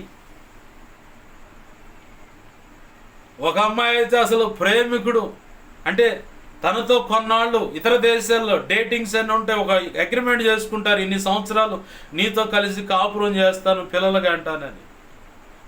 ఆ అగ్రిమెంట్ అయిపోయిన తర్వాత ఇతనికి నచ్చిన వ్యక్తిని ఇంకోటి చేసుకోవచ్చు. అదే క్రమంలో అగ్రిమెంట్ అక్కడ క్యాన్సిల్ అయిపోయింది, ఇంకొక వ్యక్తితో ఇతగాడు జీవితాన్ని గడపడానికి సిద్ధమయ్యాడు. ఈ మొదటిగా అగ్రిమెంట్ చేసుకున్న వ్యక్తికి అది మచ్చటంగా పిలిచింది, రా ఇంట్లో ఫంక్షన్ అని చెప్పని పిలిచి ప్రేమ విందు అన్నట్టుగా పిలిచింది. శుభ్రంగా పురుషుని యొక్క మర్మాంగం మొత్తం సెట్టు మొత్తాన్ని కోసిపండుకి బిర్యానీ చేసుకుంది ఏందంట. మరి ఎంత చండాలమో చూడండి. ఈ వార్తలన్నీ నీకే తెలుస్తాయారా అని చెప్పని అనుకున్నారు. మరి ఏం చేస్తాం, ప్రపంచంలో జరిగే వింతలు, ఘోరాలు, నేరాలు వాటి విషయంలో ప్రార్థన చేయాలి. క్రైస్తవుడు బాధ్యత అది. ఒక సేవకుడిగా సంగతాలు తెలుసుకొని ప్రపంచం ఇంత వింతగా పోతుంది, వింత పోకడలో నాశనకరమైన పరిస్థితుల్లోకి వెళ్ళిపోతుందని మరి ప్రభు సన్నిధిలో మొరపెట్టాలి. కాబట్టి యెషయా గ్రంథం 60:1 నుంచి 2వ వచనంలో చెప్పబడు, చూడు భూమిని చీకటి గమ్ముచున్నది, కటిక చీకటి గమ్ముచున్నది చూడు అంటాడు అక్కడ. అంటే ప్రపంచంలో ఏమేం జరుగుతుంది, ఎంత నష్టం జరుగుతుంది, ఎటువంటి పరిస్థితుల్లో ప్రజలు ఉన్నారన్న సంగతి క్రైస్తవుడు గమనించాలి. ఏం గమనించం కానీ వాడి కాపురం ఎట్టుంది, ఈడి కాపురం ఎట్టుంది, వాడి పెళ్ళం అట్టంటగా, వాడి కూతురు ఇట్టంటగా, వాళ్ళ కుటుంబాలు ఇట్టంటగా, అట్టంటగా ఇట్టంటగా అని చెప్పని సొల్లు సమాచారం అంత అందుకొని ఆ ఇంటికి సమాచారం జారేస్తాం తప్ప టీవీ ముందు కూర్చొని సినిమాలు చూస్తాం, నాటికలు చూస్తాం, జబర్దస్త్ చూస్తాం, ఏమైనా చూస్తాం, మళ్ళీ ప్రభుత్వాల్లో మామూలుగా బలలో చేస్తూ ఉంటాం. ఇవన్నీ మామూలే. ఎందుకంటే యేసు ప్రభు వారు ఎప్పుడు ఆ 2 ఏళ్ళు అలా పెట్టి అట్నే చూస్తూ ఉంటాడు అనుకుంటున్నారు వీళ్ళంతా. ఇక నీకు నిర్ణయింపబడిన తీర్పు తప్ప రెండోది లేదు. అక్కడ తప్పించే నాదుడు లేడు, దిద్దుకుంటే ఇక్కడే తప్ప. నువ్వు చచ్చిన తర్వాత ఏదో ఎరగదిద్దా అనుకుంటే ఏముండదు. ఆడకపోయిన తర్వాత క్రీస్తు న్యాయపేట నిన్ను ఎరగదెచ్చడు ప్రశ్నలతో. ఎందుకు చేసావు ఇలా అని చెప్పంటే సమాధానం చెప్పుకోవాలి. నాకైనా ఎవరికైనా ప్రతి ఒక్కరికి ఉన్న పరిస్థితి ఇది. నేనేం పక్కన నేను మోతుబరిని కాదు, నీతి మోంచుని కాదు. మీ అందరితో పాటు నేను కూడా వచ్చి ఆ క్యూలో నిలబడాలి. అంటే ఆ వరుసలో ఓటేయటానికో రేషన్ తీయటానికి. ఇప్పుడు కొత్త ప్రభుత్వం వచ్చింది, కొత్త ఆచారాలు వచ్చినాయి. ఒకప్పుడు ఎప్పుడో కాంగ్రెస్ ప్రభుత్వంలో 5 బావుల బియ్యం అన్నప్పుడు వరుసగా నిలబడ్డాం. ఈయన ప్రభుత్వం గతంలో 2014లో ఆ ప్రభుత్వం ఉన్నప్పుడు 2014లోనేనా 2019 నుంచి 24 కాబట్టి అట్నే 14లోనే ఆ ప్రభుత్వం ఉన్నప్పుడు పలానా చోట ఎత్తున్నారంటే ఆడకు పోయి పడిగాపులు కాసి బియ్యం తీసుకుని. ఇప్పుడు అదే పరిస్థితి అయింది. ఇవాళ పగటి వేళ ఆడకపోతే క్యూలో నిలబడ్డారు 50 మంది. ముసలోళ్ళు లేదు, కుర్రోళ్ళు లేదు, సచ్చినట్టు నిలబడి ఆ క్యూలో. ఏం మారుస్తాడు మహానుభావుడు. ఏది మార్చినా తప్పదు. నెత్తి మీద తెచ్చిపెట్టుకున్నప్పుడు ఊరేగాల్సిందే, వాళ్ళు చెప్పినట్టు నడవాల్సిందే. కాదుకూడదంటే వాళ్ళు మామూలుగా ఎరగదీస్తారనమాట. ప్రభునందు ప్రియమైన దేవుని బిడ్డలు గమనించండి. ఖచ్చితంగా ఎవరు లెక్క వాళ్ళు ఆడ చెప్పాల్సిందే. ప్రభు అంటున్నాడు, వాగ్దానం ఇచ్చినప్పుడు దానికి కొంచెము ఖచ్చితంగా సమయము, ఆయన ప్రణాళికలో నిర్ణయింపబడిన సమయానికి ఆ వ్యక్తి అక్కడ రీచ్ కావాలి. అలా రీచ్ కాకుండా ఎవరు అడ్డున్నా కానీ ఆ అడ్డుకు విషయంలో ఖచ్చితంగా ప్రభు జోక్యం చేసుకుంటాడు. కొంతమంది ఏమో అడ్డు నిలబడతాన్ని బట్టి ఆగిపోతారు. కొంతమంది ఏమో ప్రభు ఇటు తిరిగి పోమని చెప్పంటే ఇటు తిరిగిపోతూ ఉంటారు. అటు తిరిగిపోయే టైపే ఈ నెనేవే పట్టణానికి వెళ్ళమన్న యోన. పోవయ్యా, ఆ 120,000 పైచిలుకు ప్రజలంతా రక్షించబడాలి, అక్కడికి వెళ్ళవయ్యా అంటే అక్కడికి వెళ్ళి నా ఈ మాటలు ఈ 4 ముక్కలే చెప్పు అని చెప్పంటే, ఆహా ప్రభువా, వాళ్ళు నా మాట వినరు ప్రభువా, వాళ్ళు నా మాట వినరు ప్రభువా, నేను ఒకప్పుడు అట్ట బ్రతికా ప్రభువా, ఒకప్పుడు వాళ్ళ ముందు అట్టున్నాను ప్రభువా, అందుకే నువ్వు చెప్పిన ఆ స్థలంలో పోయి నిలబడాలన్నా, భక్తి చేయాలన్నా, బ్రతకాలన్నా, నీ కొరకు రోషంగా నీ పక్షంగా నిలిచి నేను నీ మాటలు ప్రకటించాలన్న సిగ్గుపడుతున్నాను. ఒకప్పుడు నా జీవితాన్ని అందరూ ఎత్తి చూపించి నీ బ్రతికే సరిగా లేదంటారని చెప్పని అయ్యో ఇలా రకరకాలుగా ఆలోచిస్తూ ఉంటారు. నేను చెప్పనా, బెన్యామీను గోత్రికుడు గమలియేలు పాదాల దగ్గర శిష్యరికము చేసి ధర్మశాస్త్రం అన్నిటి విషయాల్లో చాలా శ్రేష్టమైన చదువు ఆ గమలియేలు పాదాల చెంత నేర్చుకున్నవాడు, ధర్మశాస్త్రాన్ని బట్టి అనింజుడు నీతిమంతుడు ఎంచబడినవాడు, ప్రభు దర్శిస్తే పొరలు గమ్మి అననీయ అనే ప్రవక్త వెళ్ళి అతని మీద చేతులుంచి ప్రార్థించగా పొరలు రాలిపోయి పరిశుద్ధాత్మ పొందుకొని బాప్తీస అనుభవంలోకి వచ్చి 3 సంవత్సరాలు ఎడంగా ఉండి ఏకాంత అనుభవంలో గడిపి ఆ ప్రభు కృప పొందుకున్న తర్వాత దేవుని పక్షంగా ఎక్కడైతే చిత్రహింసలు చేశాడో, ఏ ప్రజల మధ్య అయితే ఈ సౌలు అలియాస్ పౌలుగా మార్చబడి పరిశుద్ధాత్మ చేత నింపబడి పౌలుగా మార్చబడి, పరిశుద్ధాత్మ చేత నింపబడక మునుపు సౌలుగా పిలువబడుతున్న ఆ సమయంలో,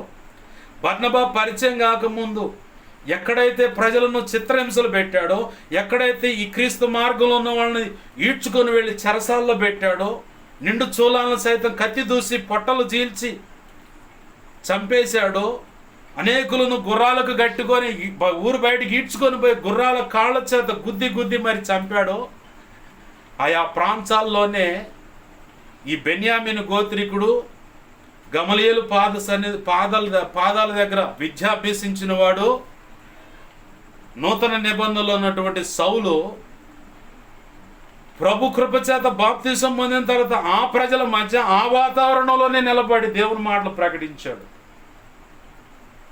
చాలా సంవత్సరాలు, చాలా రోజులు దేవుని గురించి ప్రకటిస్తే ఆ ప్రాంత ప్రజలు ఎవరు నమ్మల, క్రీస్తు మార్గంలో ఉన్న వాళ్ళు ఎవరు నమ్మల.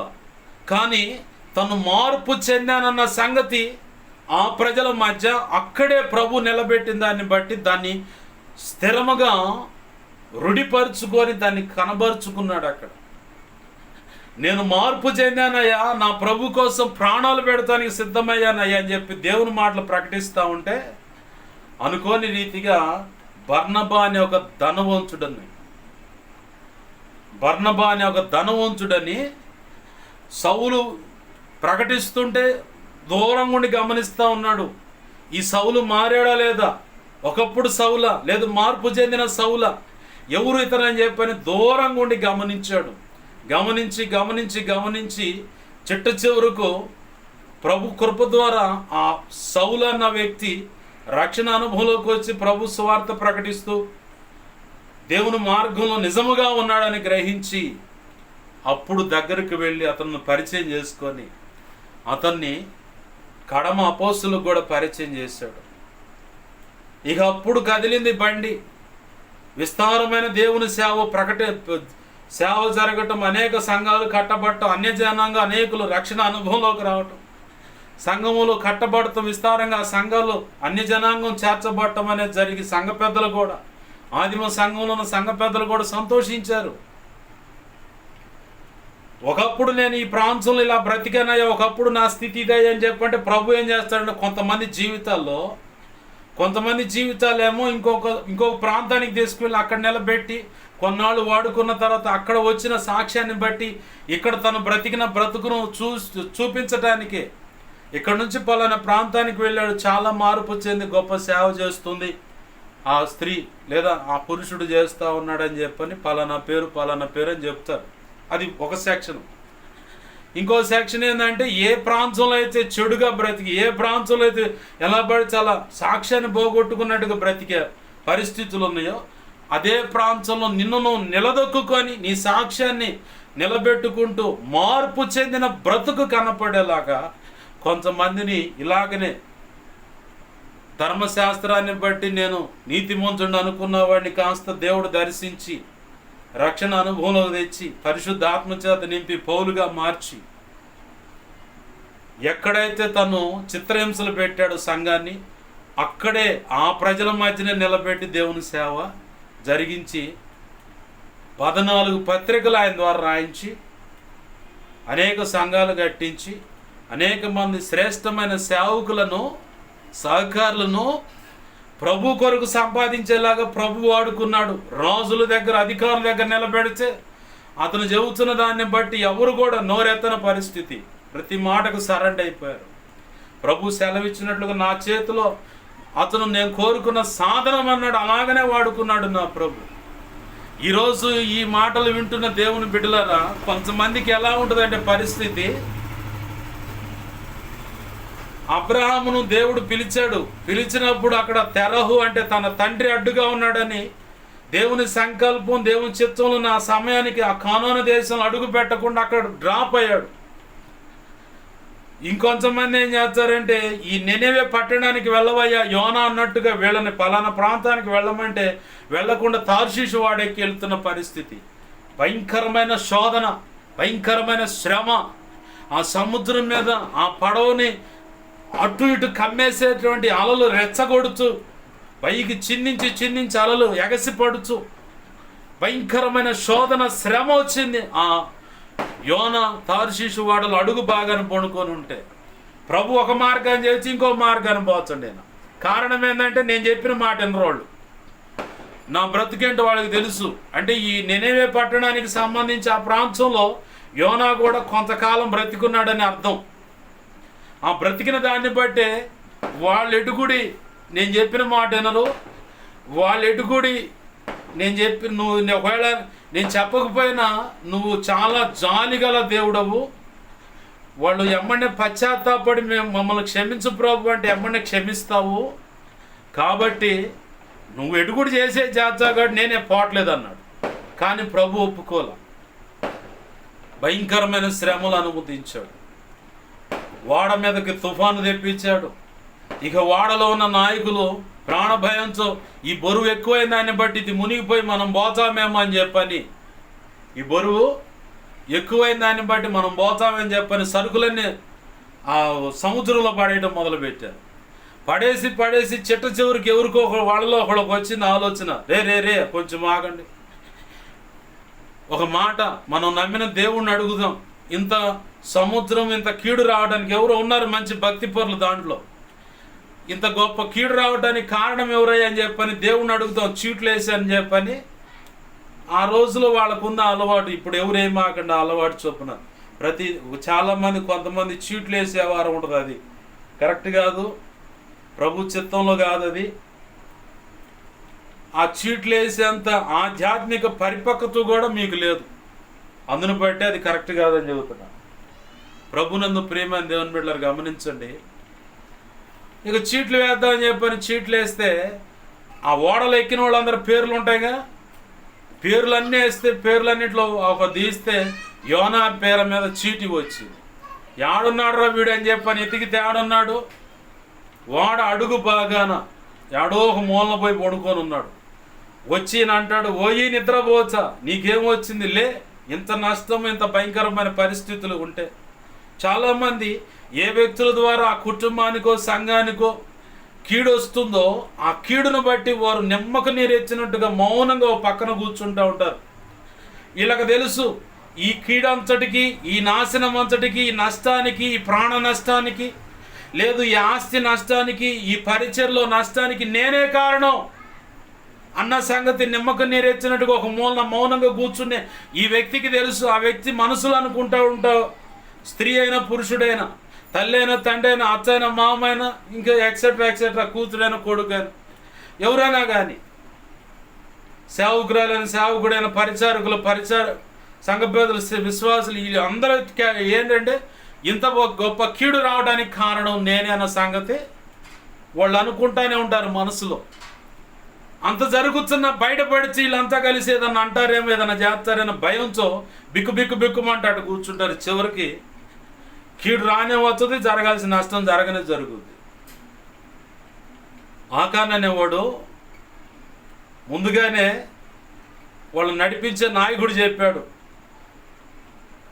ఆ ప్రాంతంలో ఉన్నటువంటివి అన్నీ శపితమైనవి, బంగారమైన వస్త్రాలు ఇక అయ్యాయినా తొందరపడి ఏమైనా తెచ్చుకున్నారు ఖచ్చితంగా చేస్తారని చెప్పని. ఇతగాడు ఏం చేస్తాడంటే బాగా తనకు నచ్చినటువంటి బంగారపు కమ్మీలు, వెలగల వస్త్రాలు కొన్ని తెచ్చుకొని తన గుడారంలో యాడో ఓ చాటున దాచిపెట్టుకున్నాడు. దేవుని ప్రజల ముందుకు వెళ్ళి యుద్ధం చేస్తుంటే అందరూ ఓడిపోతున్నారు, ప్రాణ నష్టం జరుగుతుంది.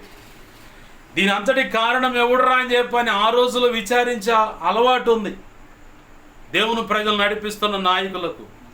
ఈరోజు కూడా మనం ఆ అలవాటు చేసుకుంటే చాలా మేలు. నేను అప్పుడప్పుడు దేవుని సన్నిధిలో ప్రార్థన చేస్తూ ఉంటా.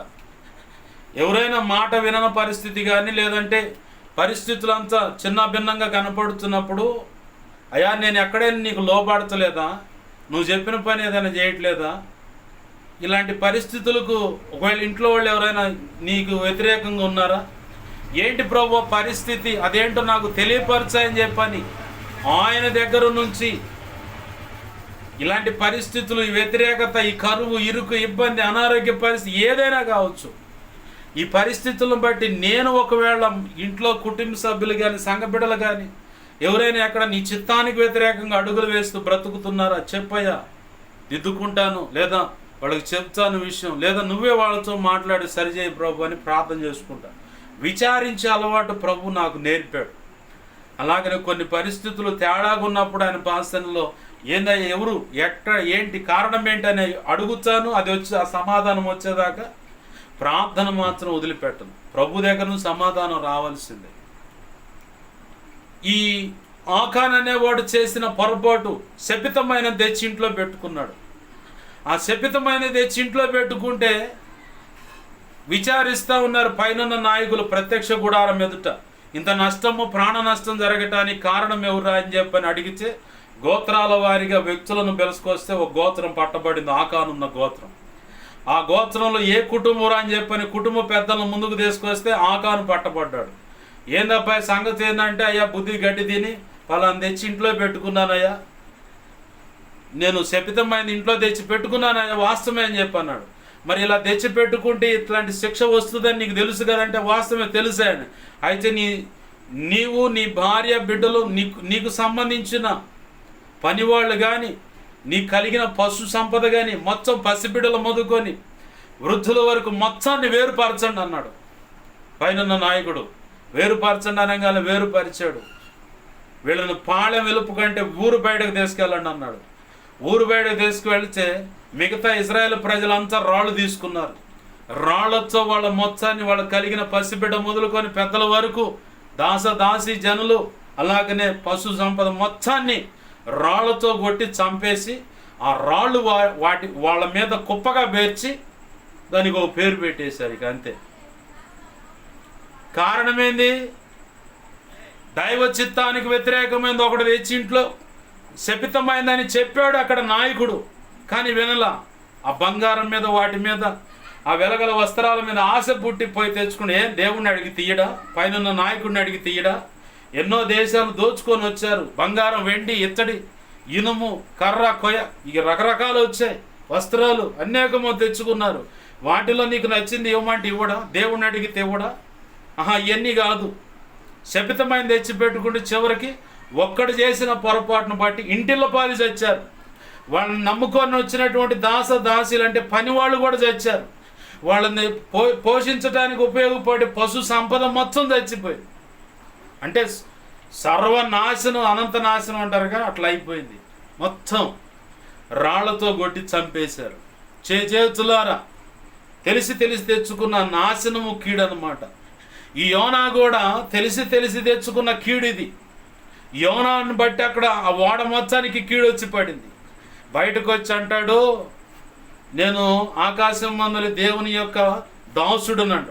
ఓ అమ్మో, ఈ వీడియోడు కొత్త పేరు చెబుతుండ అనుకున్నారు వాళ్ళు. అసలు ఎవరు ఏంది, నీ బయోడేటా చెప్పాయా? మొత్తం ఏంటంటే ఆకాశం మందలి దేవుడు, మా పితరుల దేవుడు ఒక ఆయన ఉన్నాడు, ఆయన పేరు యెహోవా. యెహోవా అయితే వాళ్ళలో ఒకడికి తెలుసు ఏం సంగతి. అరే, ఈ యెహోవా దేవుడు ఐగుప్తులో ఉన్నప్పుడు ఇజ్రాయెల్ని ఇలా తెచ్చాడంట, ఎర్ర సముద్రాన్ని చీల్చాడంట, అడ్డుగా వచ్చిన ఎరికో పట్టణాన్ని కూల్చాడంట, రాజులు సైతం మట్టుబెట్టి చంపేశాడు. భయంకరమైన దేవుడు రా, మామూలు దేవుడు కాదు అంటున్నాడు ఒకడు ఒక పక్కన. అరే నువ్వు కొంచెం ఆగు, వీడే ఇతగాడే చెబుతున్నాడు, కొంచెం ఆగు అని చెప్పంటే ఆకాశం మందులు దేవుని యొక్క సేవకుడు అని చెప్పని బిత్తర చూపులు చూస్తా ఉన్నారు మిగతా వాళ్ళు. చూసి సరే నువ్వు ఎక్కడికి పోవాలి, ఎక్కడికి వచ్చావని చెప్పంటే నన్ను దేవుడు నినేవే పట్టణానికి వెళ్ళమంటే నేను తార్షీషు వాడెక్కి ఇటు వచ్చాను. ఇంత మొత్తం ఉపద్రవానికి, ఇంత మొత్తం నష్టానికి నేనే కారణం అన్నాడు అక్కడ. ఎప్పుడు శ్రమలు అలముకొని జరగాల్సిన కొంత నష్టం జరిగినప్పుడుకి వచ్చింది ఆ మాట బయటికి. దేవుడు ఒక మార్గంగా వెళ్ళమంటే ఇంకో మార్గం వెళ్ళే వాళ్ళ పరిస్థితి కూడా ఇలానే ఉంటుంది. అప్పుడు అంటాడు యోనా, నన్ను ఎత్తి ఆ సముద్రంలో పడేయండి, ఈ తుఫాన్ ఆగిపోద్దా. ఒరే, మీ దేవుడు భయంకరుడు, పరాక్రమశాలి, సైన్యములకు అధిపతి. ఆయన చెయ్యి చాపి, ఆయన దక్షిణ హస్తము చాపబడి భయంకరమైన కార్యాలు చేశాడు. బలవంతులైన రాజులు, 7 రాజులు సైతం చంపిపడేశాడు. అడ్డుగా వచ్చిన వాళ్ళ మీద పగ పెట్టుకొని మరి గుర్తుపెట్టుకొని మరి వాళ్ళని చంపాడు. చరిత్ర మాకు తెలుసయ్యా, నీకు దండం పెడుతూ నిన్ను లోపల పడేస్తే, ఆ సముద్రంలో పడేసి ఈ ఓడ ఎన్ని ముక్కలైతో మేము ఎలా అసలు ఇంటికి చేరుతామో ప్రాణాలు అని చెప్పని ఒకడు అంటాడు. ఏం కాదంటాడు. ఊరుకోరయ్యా, లేనిపోయిన చెప్పలని మొత్తం మా కొంపకు తెచ్చిపెట్టా అన్నట్టుగా ఆ ఓడకు తెచ్చిపెట్టామని చెప్పని ఒకడు సనుగుతా ఉన్నాడు. మీకేం కాదు, నన్ను ఎత్తిపడేయన్నాడు. చివరికి ఎత్తిపడేస్తే దేవుడు చేపకు ఆజ్ఞాపించాడు, యోనా ఈ సమయంలో కింద పడతాడు, అమాంసంగా మింగు, జీర్ణించుకోమాక, నువ్వు మింగంతే 3 రోజులు నీ కడుపులో పెట్టి నేను చెబుతున్నా నెనేవే పట్టణము సముద్రం ఒడ్డునగా కాచని అన్నాడు. అలాగనే 3 రోజులు తనకు ఆ చేప కడుపులో పెట్టుకొని దాన్ని అతన్ని జీర్ణం చేసుకోవాలి, అరుగుదల చేసుకోవాలి. పస్తులు పడుకున్న 3 రోజులు ఆ యోనాను కడుపులో పెట్టుకొని చివరికి నెనేవే పట్టణానికి తీసుకెళ్ళి ఆ ఒడ్డును తీసుకెళ్ళి గక్కితే అప్పుడు ఆలస్యమైన తన సంకల్పంలో నువ్వు ఉన్నట్లయితే ఖచ్చితంగా ఇట్లాంటి శ్రమలు తీసుకొని పోయి ఆడబెడతాడు. కొంతమంది కుటుంబానికి ప్రభు చెబుతున్న మాట, యోనాకు ఎలాంటి శ్రమలు వేదనలు కలిగాయో అలాంటి శ్రమలు వేదనలు నీ కుటుంబానికి కలగబోతా ఉన్నాయి. అది కారణం నిన్ను బట్టే, మిమ్మల్ని బట్టే. దేవుడేమో నేను సంకల్పించినటువంటి ఆ నెనేవే పట్టణం అనే ప్రాంతంలో నిలబడాలి, అక్కడ నువ్వు భక్తి సాధన చేయాలి, అక్కడే నువ్వు నా సాక్షిగా నువ్వు ఒకప్పుడు నేను సాక్ష్యం పోగొట్టుకున్నాను నా ఎదుట మొరపెడుతున్నావు, ఓకే, కానీ మళ్ళీ అదే ప్రాంతంలో నేను నిలబడమంటున్నాను. సౌలు బెన్యామీను గోత్రికుడే, సంఘాన్ని చిత్రహింసలు పెట్టాడు. క్రొత్త నిబంధనలో ఉన్న సౌలు, ఆ సౌలు ఎక్కడైతే సంఘాన్ని చెరిపాడో, చిత్రహింసలు పెట్టాడో, ఆ సౌలును చూస్తే ఎంతమంది ఆ ప్రాంతంలో ఉన్న ప్రజలు భయపడ్డారో, అదే ప్రజల మధ్య దీనుడిగా ప్రభు రక్తంలో కడగబడి ప్రభు సాక్షిగా నిలబడి సేవ చేస్తూ ముందుకు సాగిపోయాడు. తన సాక్ష్యాన్ని కాపాడుకున్నాడు. అక్కడ రాళ్లతో కొట్టి కుక్కను ఇచ్చినట్టు ఊరు బయట తీసుకెళ్ళి పడేస్తే దులుపుకున్నాడు, మళ్ళీ వెళ్ళిపోయి అదే సమాజంలో నిలబడి దేవుని మాటలు ప్రకటించాడు. ఒకప్పుడు సౌలు అయితే ఒక్కడన్నా బ్రతుకుతాడా? కత్తి దూస్తే ఒక్క దెబ్బతో మొత్తాన్ని వరుస పెట్టి చంపుతాడు. కానీ ఆనాటి సౌలు కాదు, ఇప్పుడున్న సౌలు పౌలుగా మార్చబడ్డాడు. ప్రభు కృప మీద ఆధారపడ్డాడు. పరిశుద్ధాత్మ చేత నడిపించబడుతూ ఏ ప్రాంతంలో అయితే తను క్రూరుడిగా బ్రతికాడో అదే ప్రాంతంలో దీనుడిగా ఉండి దేవుని మాటలు ప్రకటించి 14 పత్రికలు రాశాడు, అనేక సంఘాలు కట్టాడు, అనేక మంది సేవకులు సిద్ధపరిచాడు, సహకారులను సిద్ధపరిచాడు, చరిత్రకి ఎక్కాడు. ఈ చరిత్ర అంతా మనకు తెలుసు. కాకపోతే ఇంత లోతుగా అక్కడ ధ్యానం చేయం. ధ్యానం చేస్తే ఆ సంగతి బయటకు వస్తుంది. ప్రభు మీతో చెబుతున్న మాట, ఒక కుటుంబం ఉంది, పిల్లలు ఉన్నారు, ఆడపిల్లలు కానీ మగపిల్లలు కానీ కుటుంబం ఉంది. ఆ కుటుంబంతో ప్రభు చెబుతున్న మాట, ప్రభు ఏమో నినేవే పట్టణానికి వెళ్ళి అక్కడ నిలబడి నా సేవ చేయాలి, ఆ ప్రజలకు నా మాటలు ప్రకటించాలంటే నేను ఒకప్పుడు బ్రతికిన బ్రతుకు, మా స్థితిగతులు ఇలా ఉన్నాయ్యా, మా సాక్ష్యాలు పోగొట్టుకున్నాం, ఇప్పుడు మేము ఆడ తలెత్తుకొని నిలబడలేకపోతున్నాం, మా పరిస్థితి ఇది, కుటుంబ పరిస్థితి ఇది, తల్లిని బట్టు తండ్రిని బట్టు చుట్టూ ఉన్న పరిస్థితిని బట్టి వాళ్ళు సొంతంగా స్వయం కృతాపరాధం అంటే తెలిసి తెచ్చుకున్న నష్టాలు, కీడు, సాక్ష్యం పోగొట్టుకోవటం, ఈ పరిస్థితులన్నీ దేవుని ఎదురు చెబుతున్నాం. బాగానే ఉంది, మీరు దేవుని ఎదురు చెబుతున్నారు, బాగానే ఉంది. కానీ నా ప్రభు అంటున్నాడు, ఎక్కడైతే సాక్ష్యం పోయింది, ఎక్కడైతే మేము నిలవలేము, ఎక్కడైతే మేము తలెత్తుకోలేము, ఎక్కడైతే మేము చెబితే వినరంటున్నావో అదే స్థలంలో ప్రభు నిలబడి నిన్ను సేవ చేయడానికి పిలుస్తూ ఉన్నాడు. విన్నావా, లోబడ్డావా, వచ్చి అక్కడ నిలబడి బ్రతికి దేవుని సేవ చేసావా, ధన్యుడవు, ధన్యురాలవు. కాదు, నేను ఇక్కడ ఉండేదంటే మాత్రం యోనా తార్షీషు వాడలో ఉన్నప్పుడు తుఫాన్ ఎలా అయితే రేగిందో, ఎంత నష్టం అక్కడ చూశాడో, ఆ తర్వాత తను తప్పు తెలుసుకున్న తర్వాత కూడా చేప కడుపులో 3 రోజులు ఉంచబడ్డాడు. నాచులు ఇరుక్కుపోయి ఇక అయిపోయింది నా పరిస్థితి, ప్రభు ఇక నన్ను తీసుకుంటున్నాడని నేను అగాధ పాతాళం అంటే దేవుని మాట వినకుండా వ్యతిరేకంగా బ్రతికిన దాన్ని బట్టి అగాధ పాతాళంలోకి వెళ్ళిపోతున్నా అని చెప్పని అనుకుంటూ అక్కడ మొరపెడుతున్నాడు, ప్రభువా ఇంక చాలయ్యా, క్షమించయ్యా అని అప్పుడు మొరపెడుతున్నాడు. 3 రోజులు ఆ శ్రమలు అంటే అది 3 రోజులు కావచ్చు, 3 సంవత్సరాలు కావచ్చు, 30 ఏళ్ళు కావచ్చు, లేదా నీ బ్రతికినంత కాలం కావచ్చు, లేదా నిన్ను బట్టి 3-4 తరాలకు ఆ శాపం కావచ్చు. మాట వినకపోతే వచ్చే శిక్ష ఇది. యోనాకి ఎలాంటి శ్రమలు అలుముకున్నాయో అలాంటి శ్రమలు కూడా ప్రభు చెప్పినట్టు మీ కుటుంబం మీరు అడుగులు వేయకపోతే ఖచ్చితంగా అది సంభవిస్తుంది. మారదు. మీరు మార్పు చెందకపోతే ఈ శ్రమ, ఈ వేదన, ఈ పరిస్థితులు మీ విషయంలో మారవు. మార్పు చెంది ప్రభు చెప్పిన ఆ స్థలములో, ప్రభు చెప్పిన అక్కడే నువ్వు నిలబడి గనక, ఎక్కడైతే ప్రభు నిలబడి నా మాటలు ప్రకటించమని చెప్పాడో అక్కడ నువ్వు గనక, మీరు గనక నివాసం ఉంటూ సాక్ష్యాన్ని కాపాడుకుంటూ భక్తి సాధన చేస్తూ ప్రభు మాటలు ప్రకటిస్తున్నట్లయితే ఈ ప్రభు చెప్పినటువంటి యోనాకు సంభవించిన ఈ శ్రమల వేదనలు మీ దరిదాపులు కూడా వినకుండా మాకు నచ్చినట్టుగా మేము బాగుతా ఉంటే ఖచ్చితంగా అలుముకుంటాయి. ఊపిరాడన పరిస్థితి. ప్రభు అని మొరపెట్టినా అప్పుడు అంటాడు, నీ పక్షంగా ఏ దైవజనుడు అయినా ఎవరైనా మొరపెడతా ఉంటే ఇర్మియా కొద్దిగా వాళ్ళు చెప్పి వాళ్ళ విషయంలో నువ్వు ప్రార్థన చేసి నేను వినను అంటాడు. అలాగని ఏ దైవజనుడు, ఏ దైవజనురాలు లేదా ఇంకెవరైనా ప్రార్థన చేస్తున్నప్పుడు నువ్వు ప్రార్థన చేయమాకు వాళ్ళ విషయంలో నేను వినను అంటాడు. 3 చోట్ల రాస్తుంది ఇర్మియా గ్రంథంలో. ఇర్మియాతో చెబుతాడు, ఆ ఇజ్రాయేల్ ప్రజల కోసం నువ్వు కన్నీరు విడిచి ప్రార్థన చేయమాక నేను వినను అంటాడు. అక్కడ 3 చోట్ల రాయబడింది ఇర్మియా గ్రంథం అంతటిలో. మాట వినకుండా అడుగులు పెడితే ఎవరైనా ప్రార్థన చేసిన ఇదే ప్రశ్న వాళ్ళకి ఎదురైంది. నువ్వు ప్రార్థన చేసిన నీ ప్రార్థన నేను వినను, కొంచెం ఆగు అంటాడు. ప్రభునందు ప్రియమైన దేవుని బిడ్డలారా గమనించండి. యోనా తార్షీషు వాడి నుంచి సముద్రంలో పడబోయి మత్స్యముల యొక్క కడుపులో దాచబడి 3 దినాల తర్వాత నినివే పట్టణం ఒడ్డున కక్కితే అప్పుడు అంటున్నాడు ప్రభు, ఎండబడుతుంటే చూసుకున్నాడు, కళ్ళు తెరిచి చూస్తే ఎక్కడున్నాడంటే తాను వెళ్ళాల్సిన ప్రాంతానికి కళ్ళు తెరవగానే అమ్మని గమనించగలిగాడు, గుర్తుపట్టగలిగాడు. ఇది నినివే పట్టణం యొక్క సముద్రపు ఒడ్డు, ఇది నినివే పట్టణం యొక్క చివరి అంచుల్లో నేనున్నాను, ఇదిగో ఇది నినివే పట్టణం యొక్క రూపురేఖలు నాకు బాగా గుర్తని చెప్పని, ప్రభువా నువ్వు అనుకున్న ప్రాంతానికి తెచ్చి పడేసావుగా అండు. ఏమన్నా ఇకలే లేచి ఆ నినివే పట్టణ ప్రజలకు ప్రకటించవయ్యా నా మాటలు అన్నాడు. ఇక ఇంకా తప్పించుకొని పోవటానికి కూడా లేదు మార్గం. ఇక ఆడిగిపోయిన ఈసారి ప్రాణాలు దక్కుతాయో లేదో తెలియదు. భయంకరమైన శ్రమలు అయితే ఆడ అనుభవింపజేశాడు.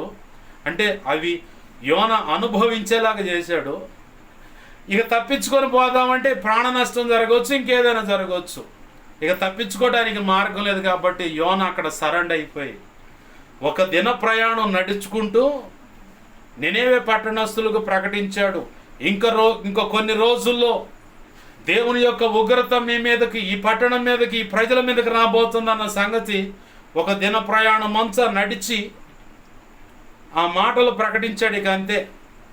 ఆ మాటలు విన్నవాళ్ళు అట్లా నినివే పట్టణ రాజుకు తెలియపరిచారు. రాజు మొదలుకొని పశువుల వరకు, పసిబిడ్డల వరకు గోనె పట్ట కట్టుకొని, పశువులకేమో మేత లేదు, మనుషులంతా పసిబిడ్డలు మొదలుకొని రాజులు పెద్దల వరకు అందరూ గోనె పట్ట కట్టుకొని ఆనాడు వారిని తగ్గించుకొని ఉపవాస దీక్ష అంటే గోనె పట్ట కట్టుకొని బోడిదలో మూతి పెట్టి అంటే మోకరించి వాళ్ళు తగ్గించుకొని ప్రభువును బతిమలాడుతామన్నమాట. అది ఉపవాసానికి నియమం ఆనాడు.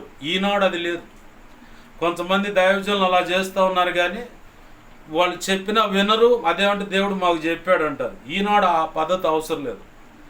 చక్కగా నువ్వు తలస్నానం చేసుకొని మోంగడుకొని 1 గంట వరకు 3 వరకు ఉపవాసం ఉండొచ్చు. లేదంటే కొన్ని రోజులు అనుకుంటే 1 పూట భోజనం తీసుకుంటూ ఉండొచ్చు. లేదనుకుంటే 3 రోజులు 5 రోజులు ఫుల్ ఫాస్టింగ్ ఉండాలనుకుంటూ ఉండొచ్చు. 1 పూట భోజనం తీసుకునే వాళ్ళు అయితే 3 పూటల ప్రార్థన వాక్యం చేస్తూ ఉండాలి. ఇటు ఉపవాసం ఉండి కొంతమంది పనులు చేస్తూ ఉంటారు. ఆ ఉపవాసం ఎందుకు పనికిరాదు. ఓ పక్క ఉపవాసం ఉంటూ జీవన సంబంధమైన పనులు చేస్తూ ఉంటారు. ఆ ఉపవాసం పనికిరాదు. ప్రత్యేకంగా ప్రభు కొరకు ప్రతిష్ఠించుకోవాలి. లోక సంబంధమైన వ్యవహారాల్లో బ్రతుకుతా, ప్రార్థన లేకుండా, వాక్యం లేకుండా, ప్రభువుతో సమీపంగా బ్రతకటం. ఉపవాస ప్రార్థన అంటే ప్రభువుకు సమీపంగా వెళ్ళి ప్రార్థన చేయటం అన్నమాట. వాక్యం చదువుకోవటం, ప్రభువుతో ఏకాంతంగా గడపటం. ఇది కాస్త మొత్తం పక్కన పడేసి కొంతమంది ఏం చేస్తారంటే ఊళ్ళో ఉన్న పనికిమాల పనులన్నీ పెట్టుకొని చివరికి అమ్మ నీరసంగా ఉంది మజ్జిగి, అమ్మ నీరసంగా ఉందా జ్యూసి, అమ్మ నీరసంగా ఉంది అది ఇది అని చెప్పి అంటూ ఉంటారు. అసలు ఎవడుండమా నిన్ను? దాన్ని నిరాహార దీక్ష అంటారు కానీ ఉపవాసం అనరు. ఒకప్పుడు రక్షణ పొందినప్పుడు నేను అలానే చేసే భక్తి సాధన. ఉదయం మొదలుకొని సాయంత్రం 6-7 దాకా అని చెప్పని ఉపవాసం ఉంటే ఒక పక్క కిరాయిలకు తిరిగా. బాప్తీసు అనుభవంలోకి వచ్చిన తర్వాత తెలిసింది అసలు అది ఉపవాసమే కాదని. తెలియని భక్తి స్థితి అది. తెలుసుకున్న తర్వాత సరైన భక్తి సాధన చేయడం మొదలుపెట్టాను. ప్రభు కృప పొందుకొని ప్రభు కృప చేత ఇలా నడిపించబడుతూ ఉన్నాను, సేవలో నడిపిస్తూ ఉన్నాను. దేవునికి మహిమ కలుగును గాక. హల్లెలూయా. ప్రభునందు ప్రియమైన దేవుని మీద గమనించండి, తెరహు అనే వ్యక్తి అడ్డుగా ఉంటేనేమో అక్కడ అబ్రహాము ప్రభు సంకల్పంలో నిర్ణయించిన ఆ సమయంలోకి ఆ కనాను దేశం అడుగు పెడతానికి తెరహు అడ్డుగా ఉంటే ఆ తెరహును అడ్డుగా తొలగించి అబ్రహాం ఇక వదులు అన్నాడు. కొంతమంది ఏమో ప్రభు చెప్పిన సంకల్పం వదిలిపెట్టి యోనా వలె పరిగెడితే రావలసిన శ్రమలు, నష్టాలు, కష్టాలు, ఇరుకు, ఇబ్బంది, ప్రాణ నష్టం, ధన నష్టం, ఆస్తి నష్టం, ఆరోగ్య నష్టం, అన్ని కోణాల్లో నష్టాన్ని చూపిస్తాడు. చిట్ట చివరికి తను అనుకున్న సంకల్పం చొప్పున యాడికైతే వెళ్ళి నిలబడమన్నాడో అక్కడికే ఆ వ్యక్తిని తీసుకువెళ్ళి నినెవె పట్టణం ఒడ్డున నిలబెట్టి ఇప్పుడు వెళ్ళి వాళ్ళకి చెప్పుకో అన్నాడు. ఇంత నష్టం జరగక మునిపే ప్రభు చెప్పినట్టు అడుగులు వేస్తే ఎంత ఆశీర్వాదం, ఎంత గొప్ప కృప పొందుకునే. ఈ మొత్తం వదిలేసుకొని చివరికి నష్టాల బాటలో వెళ్ళిన తర్వాత కానీ కొంతమందికి బుద్ధి రాదు. కొంతమంది ఈ బ్యాచ్ ఉంటారనమాట. ప్రభునందు ప్రియమైన దేవుని బిడ్డలారా గమనించండి, లేఖనం ద్వారా దేవుడు మాట్లాడుతున్న విషయం ఏంటంటే అబ్రహాముకు ఒక వాగ్దానం ఇచ్చాడు. ఏమిటయ్యా వాగ్దానం అంటే, మొదటిగా నేను చూపించు దేశానికి నువ్వు గదులు అన్నాడు. ఆ దేశం అంటే ఈ భూ సంబంధమైన ఆశీర్వాదాన్ని మొదటిగా స్వాస్థ్యమైనటువంటి దేవుడు కోరుకున్నటువంటి ఆ దేశంలోకి అబ్రహామును తీసుకువెళ్ళి ఆడ నిలబెట్టాడు. ఇదిగో ఈ దేశం అంతా నువ్వు ఎంతవాటికి నడవగలిగిస్తే అంతవాటికి నలుదిక్కులుగా నడువు, అంతవాటికి నీకు ఇచ్చేస్తానన్నాడు. అబ్రహాముకు దేవుడు చెప్పినట్లుగా ఈ భూమి మీద ఆ కనాను దేశంలోకి దేవుడు తను అనుకున్న సంకల్పం చొప్పున తీసుకెళ్ళి నిలబెట్టాడు. అక్కడ తను అనుకున్న సమయంలోకి తీసుకెళ్ళి ఆయన నిలబెట్టాడు. అడ్డుగా తన కన్న తండ్రి ఉంటే ఆ కన్న తండ్రిని కాస్త ప్రాణాలన్నీ తీసేసి దేవుని సన్నిధికి చేర్చుకొని ఆ వ్యక్తే గనక అక్కడ తీసివేయబడకపోతే ప్రభు అనుకున్న ఆ కాలంలో, ప్రభు అనుకున్న ఆ సమయానికి అబ్రహాము ఆ కనాను దేశంలో అడుగు పెట్టేవాడు కాదు. ప్రభు నిర్ణయించిన దానికి ఒక సమయం ఉంటుంది, వాగ్దానానికైనా ఆశీర్వాదానికైనా. కొంతమంది ముందుగానే పరిగెత్తి నిలబడి ఏంది ప్రభు అంటారు. నేను వెళ్ళమన్నాను అంటాడు ప్రభు. నేను వెళ్ళమన్నాను ఆ రకంగా? నేను చెప్పినట్టు అడుగులేయటం మొదలుపెట్టి నన్ను నీతో పాటు తీసుకెళ్లాలని చూస్తావేంటి అంటాడు ప్రభు. ఇక్కడ అబ్రహాముకు తెరహు అంటే కన్న తండ్రి అడ్డుకుంటే తీసేశాడు. అంటే భూమి మీద లేకుండా శాశ్వతంగా ప్రాణాలతో లేకుండా దేవుని పిలుపు అందుకొని పరలోకానికి వెళ్ళిపోయేలాగా పిలుపు అందుకొని వెళ్ళిపోయాడు. తన కాలము చెల్లించాడు. తన కాలం చెల్లిపోయింది, వెళ్ళిపోయాడు. ఇక ఇప్పుడు ప్రభు అంటున్నాడు అబ్రహాము ఇక గదులు, నేను చూపించు దేశంలో నువ్వు తీసుకెళ్ళాలనుకున్నాను, ఇక గదులు అన్నాడు. అప్పుడు ఇంకా ఉండాల్సిన అప్పటి వరకు ఉన్నటువంటి అడ్డులన్నీ తొలగిపోయాయి. ఇప్పుడు ప్రశాంతంగా ప్రభు వైపు చూస్తూ నడుచుకుంటా వెళ్ళి కనాను దేశంలో అడుగు పెట్టాడు. ప్రభు అంటున్నాడు అక్కడ, ఈ దేశం అంతా నువ్వు నలుదిక్కులుగా నడువు, ఎంతవరకు నడుస్తావో నీ ఓపిక అంతవరకు నీకు స్వాస్థ్యంగా నీకు నీ సంతానానికి ఇచ్చేస్తానన్నాడు. అలాగనే నడిచాడు. అలాగనే ప్రభు దాని స్వాస్థ్యముగా తనకు తన సంతానానికి ఇచ్చేశాడు. రెండవ ఆశీర్వాదం ఏంటంటే ప్రభు అంటాడు, ఆకాశం ముందు ఇసుక రేణువుల వలె ఆకాశం ముందు నక్షత్రముల వలె, భూమి అందు సముద్రం ఒడ్డున ఉన్నటువంటి ఇసుక రేణువుల వలె నీ సంతానం ఉంటుంది అన్నాడు. వాస్తవానికి అబ్రహాంకి ఆ మాట చెప్పినప్పుడు సంతానం లేదు. ఆ సమయంలో అతని వయసు ఎంత ఉంటుంది అంటే 75 సంవత్సరాలని బైబిల్ పండితులు చెబుతున్న మాట, నా సొంత మాట కాదు. ఆ 75 సంవత్సరాల వయసులో 75 సంవత్సరాలేమో అబ్రహాం గారికి, 65 సంవత్సరాలేమో శారమ్మ గారికి. 10 సంవత్సరాల డిఫరెన్స్ ఉంది వీళ్ళ వయసులో. ఈ డిఫరెన్స్ ఉన్నా కానీ వాళ్ళు భార్యాభర్తలుగా కొనసాగడానికి సిగ్గుపడలేదు, కొనసాగారు. ఆ కాలంలో వాడిని జతపరచడానికి కూడా ఏ పెద్దలు కూడా వెనకం చేయలేదు, ఏ పెద్దలు కూడా వెనుకం చేయలేదు, అభ్యంతరాలు చెప్పలేదు. ఇది ప్రభు సంకల్పం అని చెప్పని వారిని జతపరిచారు, ముందుకు నడిపించారు. వెళ్ళండి ప్రభు మార్గులని ప్రోత్సహించారు. ఒక సమయంలో వారంతా మార్పు చెందిన తర్వాత ఆ క్రమంలోనే అబ్రహాము శారమ్మ కదిలారు. అబ్రహాముతో అంటున్నాడు, ఆకాశం ముందు నక్షత్రాలలో ఉంటాయి నీ సంతానం, సముద్రం ఒడ్డున ఇసుక రేణువుల వల్లే ఉంటుంది నీ సంతానం అన్నాడు. ఆ మాట చెప్పింటే ఆయనకి అబ్రహాం కడుపున పిల్లలు అసలు ఒక్కడు కూడా పుట్ల. ఆ మాట చెప్పినప్పుడు ప్రభు తనతో ఒక నిబంధన చేస్తున్నాడు. ఏంటంటే వాళ్ళ మీద ఒట్టేయటం అనేది పక్కన పెట్టి నా తోడని చెప్పని ప్రమాణం చేశాడు. దేవునికి మహిమ కలుగును గాక.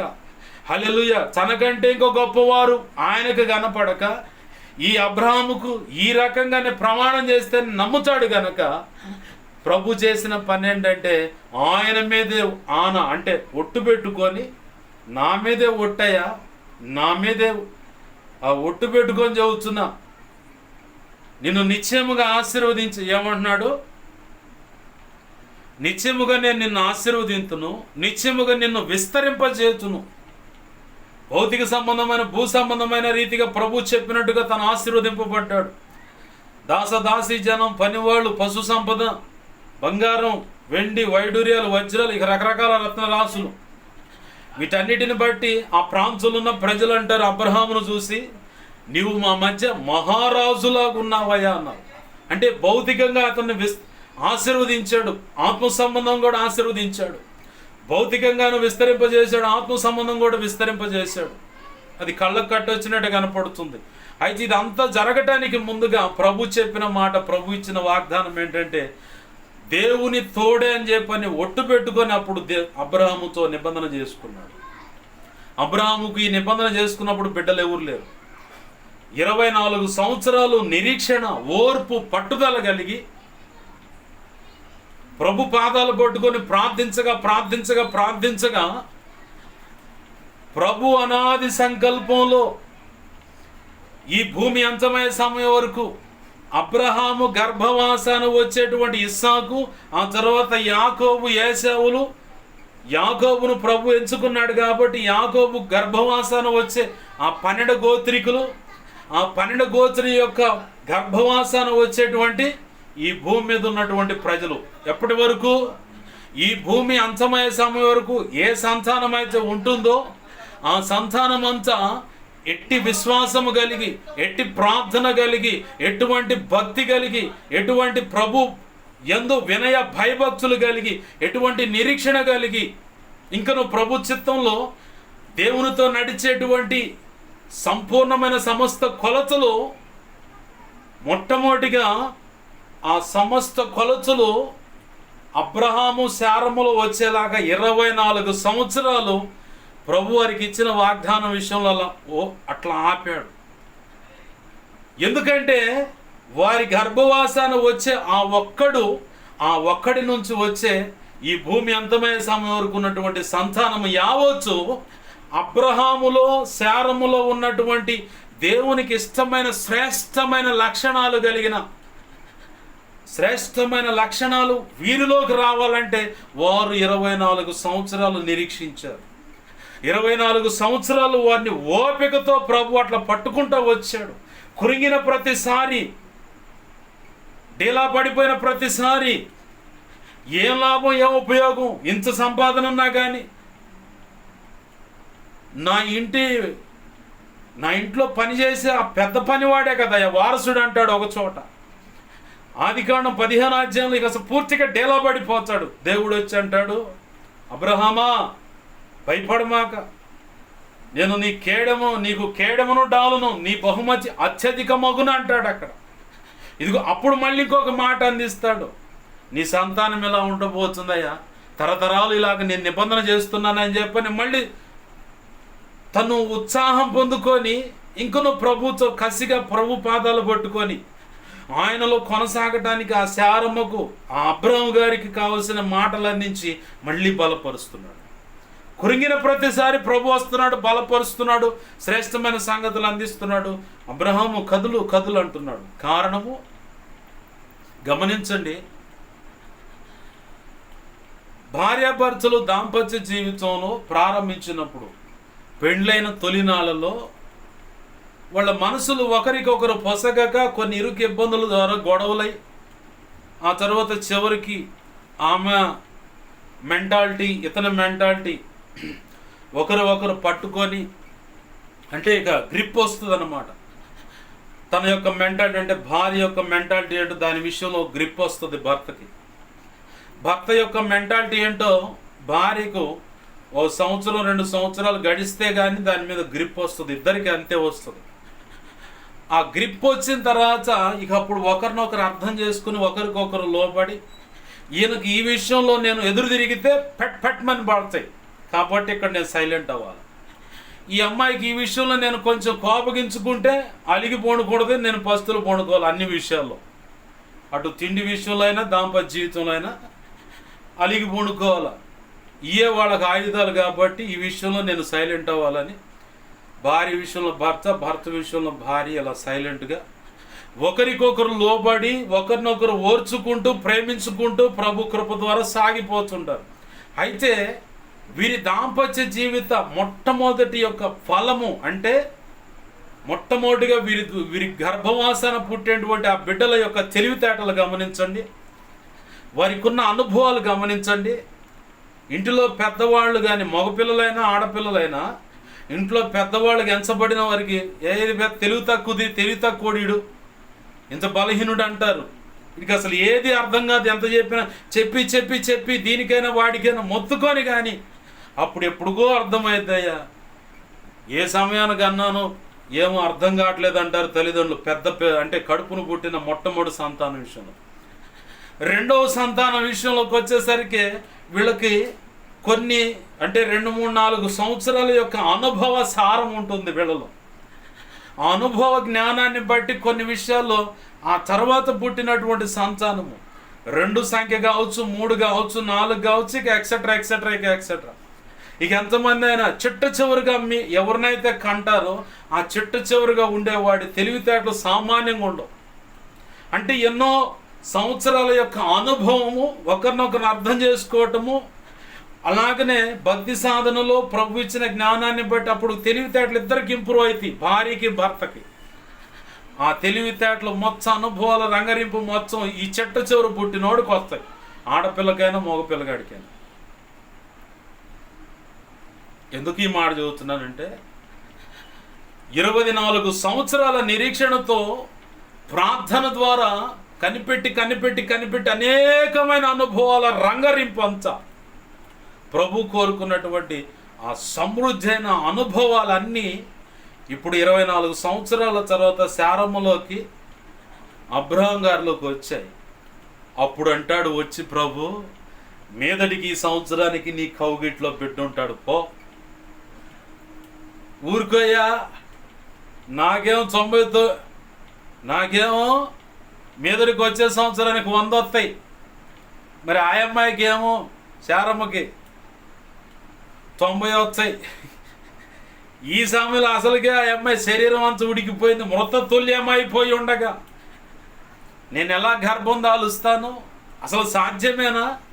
అయినను ప్రభు కృపను బట్టి విశ్వాసమును బట్టి వారు విశ్వాసం ద్వారా గర్భం దాల్చారని చెప్పని లేఖనం సాక్ష్యం ఇస్తుంది.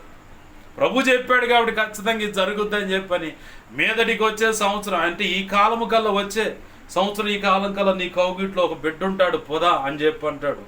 ముందు శారమ్మ అబ్రహాం గారు నవ్వుతారు. ఎందుకు నవ్వుతున్నారంటే ఊరుగో ప్రభు, వృద్ధాప్యం ముందుకు వస్తే ఇంకేం పిల్లలు అంటే యెహోవాకు అసాధ్యమైంది ఏమైనా ఉన్నదా?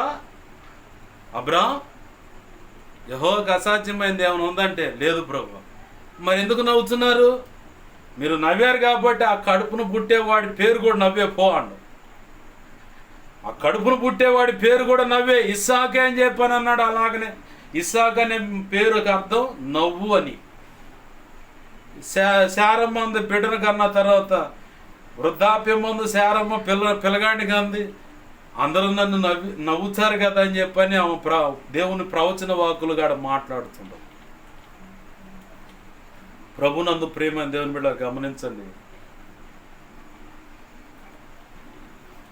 ఈ 24 సంవత్సరాల్లో ఏ అనుభవాలు కలిగినటువంటి ఆ అనుభవ సారం వీళ్ళిద్దరిలోకి రావాలి. అంతా వచ్చిందాక 24 సంవత్సరాలు నిరీక్షణతో ఆ తర్వాత వచ్చి 24వ సంవత్సరం చదువుతున్నాడు. వచ్చే సంవత్సరం నీ కౌగిట్లో బిడ్డ ఉంటాడు ఈ కాలం కల్లా అన్నాడు.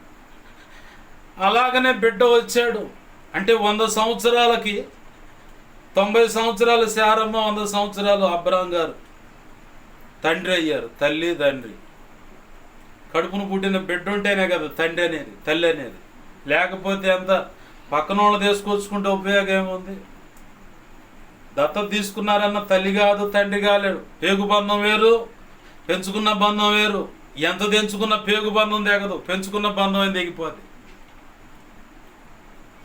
కొంతమంది గర్భఫలం విషయంలో నిరీక్షణ కలిగి ఉండి ఉండి ఉండి చిట్ట చివరికి విసుగు పుట్టుతో ఆళ్ళని చెప్పిన మాటలను బట్టి అంతరాలు కట్టించుకోవడానికి ఏంది పలానా వాళ్ళు వాక్కులు చెబుతారు, ఎమ్మడిని తేలిపోద్ది పో. రక్షణ పొందిన వాళ్ళని అటు దొరుకుతూ ఉంటారు. కొంతమంది శాపాన్ని తెచ్చిపెట్టుకోవటమే. న్యాయాధిపతులు 2వ అధ్యాయంలో ఏం చేశాడు, ఏం చెబుతున్నాడు? ఇజ్రాయెల్ ప్రజలు చేసిన దానికి నిబంధన అంటే రక్షణ పొందినటువంటి ప్రజలు వాళ్ళు విగ్రహారాధన చేస్తే ఆ విగ్రహాలతో వ్యభిచరించారని చెప్పని ప్రభు అక్కడ అంటున్నాడు. అదే మాట ప్రకటన గ్రంథం 21వ అధ్యాయం 8వ వచనంలో అక్కడ ఉంటుంది. వ్యభిచారులు 2వ మరణానికి పాత్రులు. అంటే 2వ మరణం అంటే నిత్య నరకం. రక్షణ పొంది విగ్రహారాధన చేస్తే అక్కడేమో ప్రభు అంటున్నాడు వ్యభిచరించారని. నీది కాని పొరుగు అని స్త్రీని, నీది కాని పొరుగు అని పురుషుడును ఆశ్రయించి వాళ్ళతో పాపం చేస్తే వ్యభిచారం అన్నారు. ఈ వ్యభిచారము ఆ వ్యభిచారం మొత్తం కలిపి అక్కడ ఉంటుంది, నిత్య నరకంలో ఉంటుంది.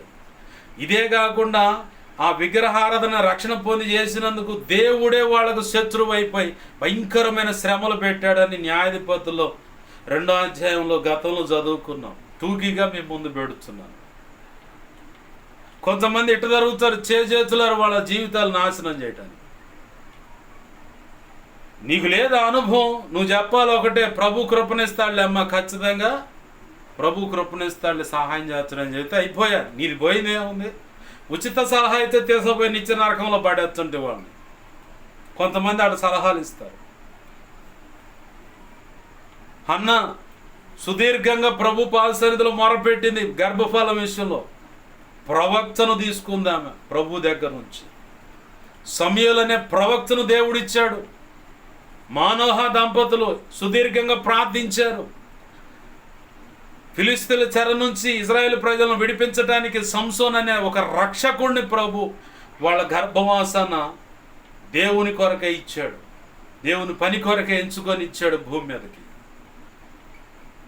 ఎలిజబెత్ అమ్మ వృద్ధాప్యం మందు వరకు కూడా మొరపెట్టారు.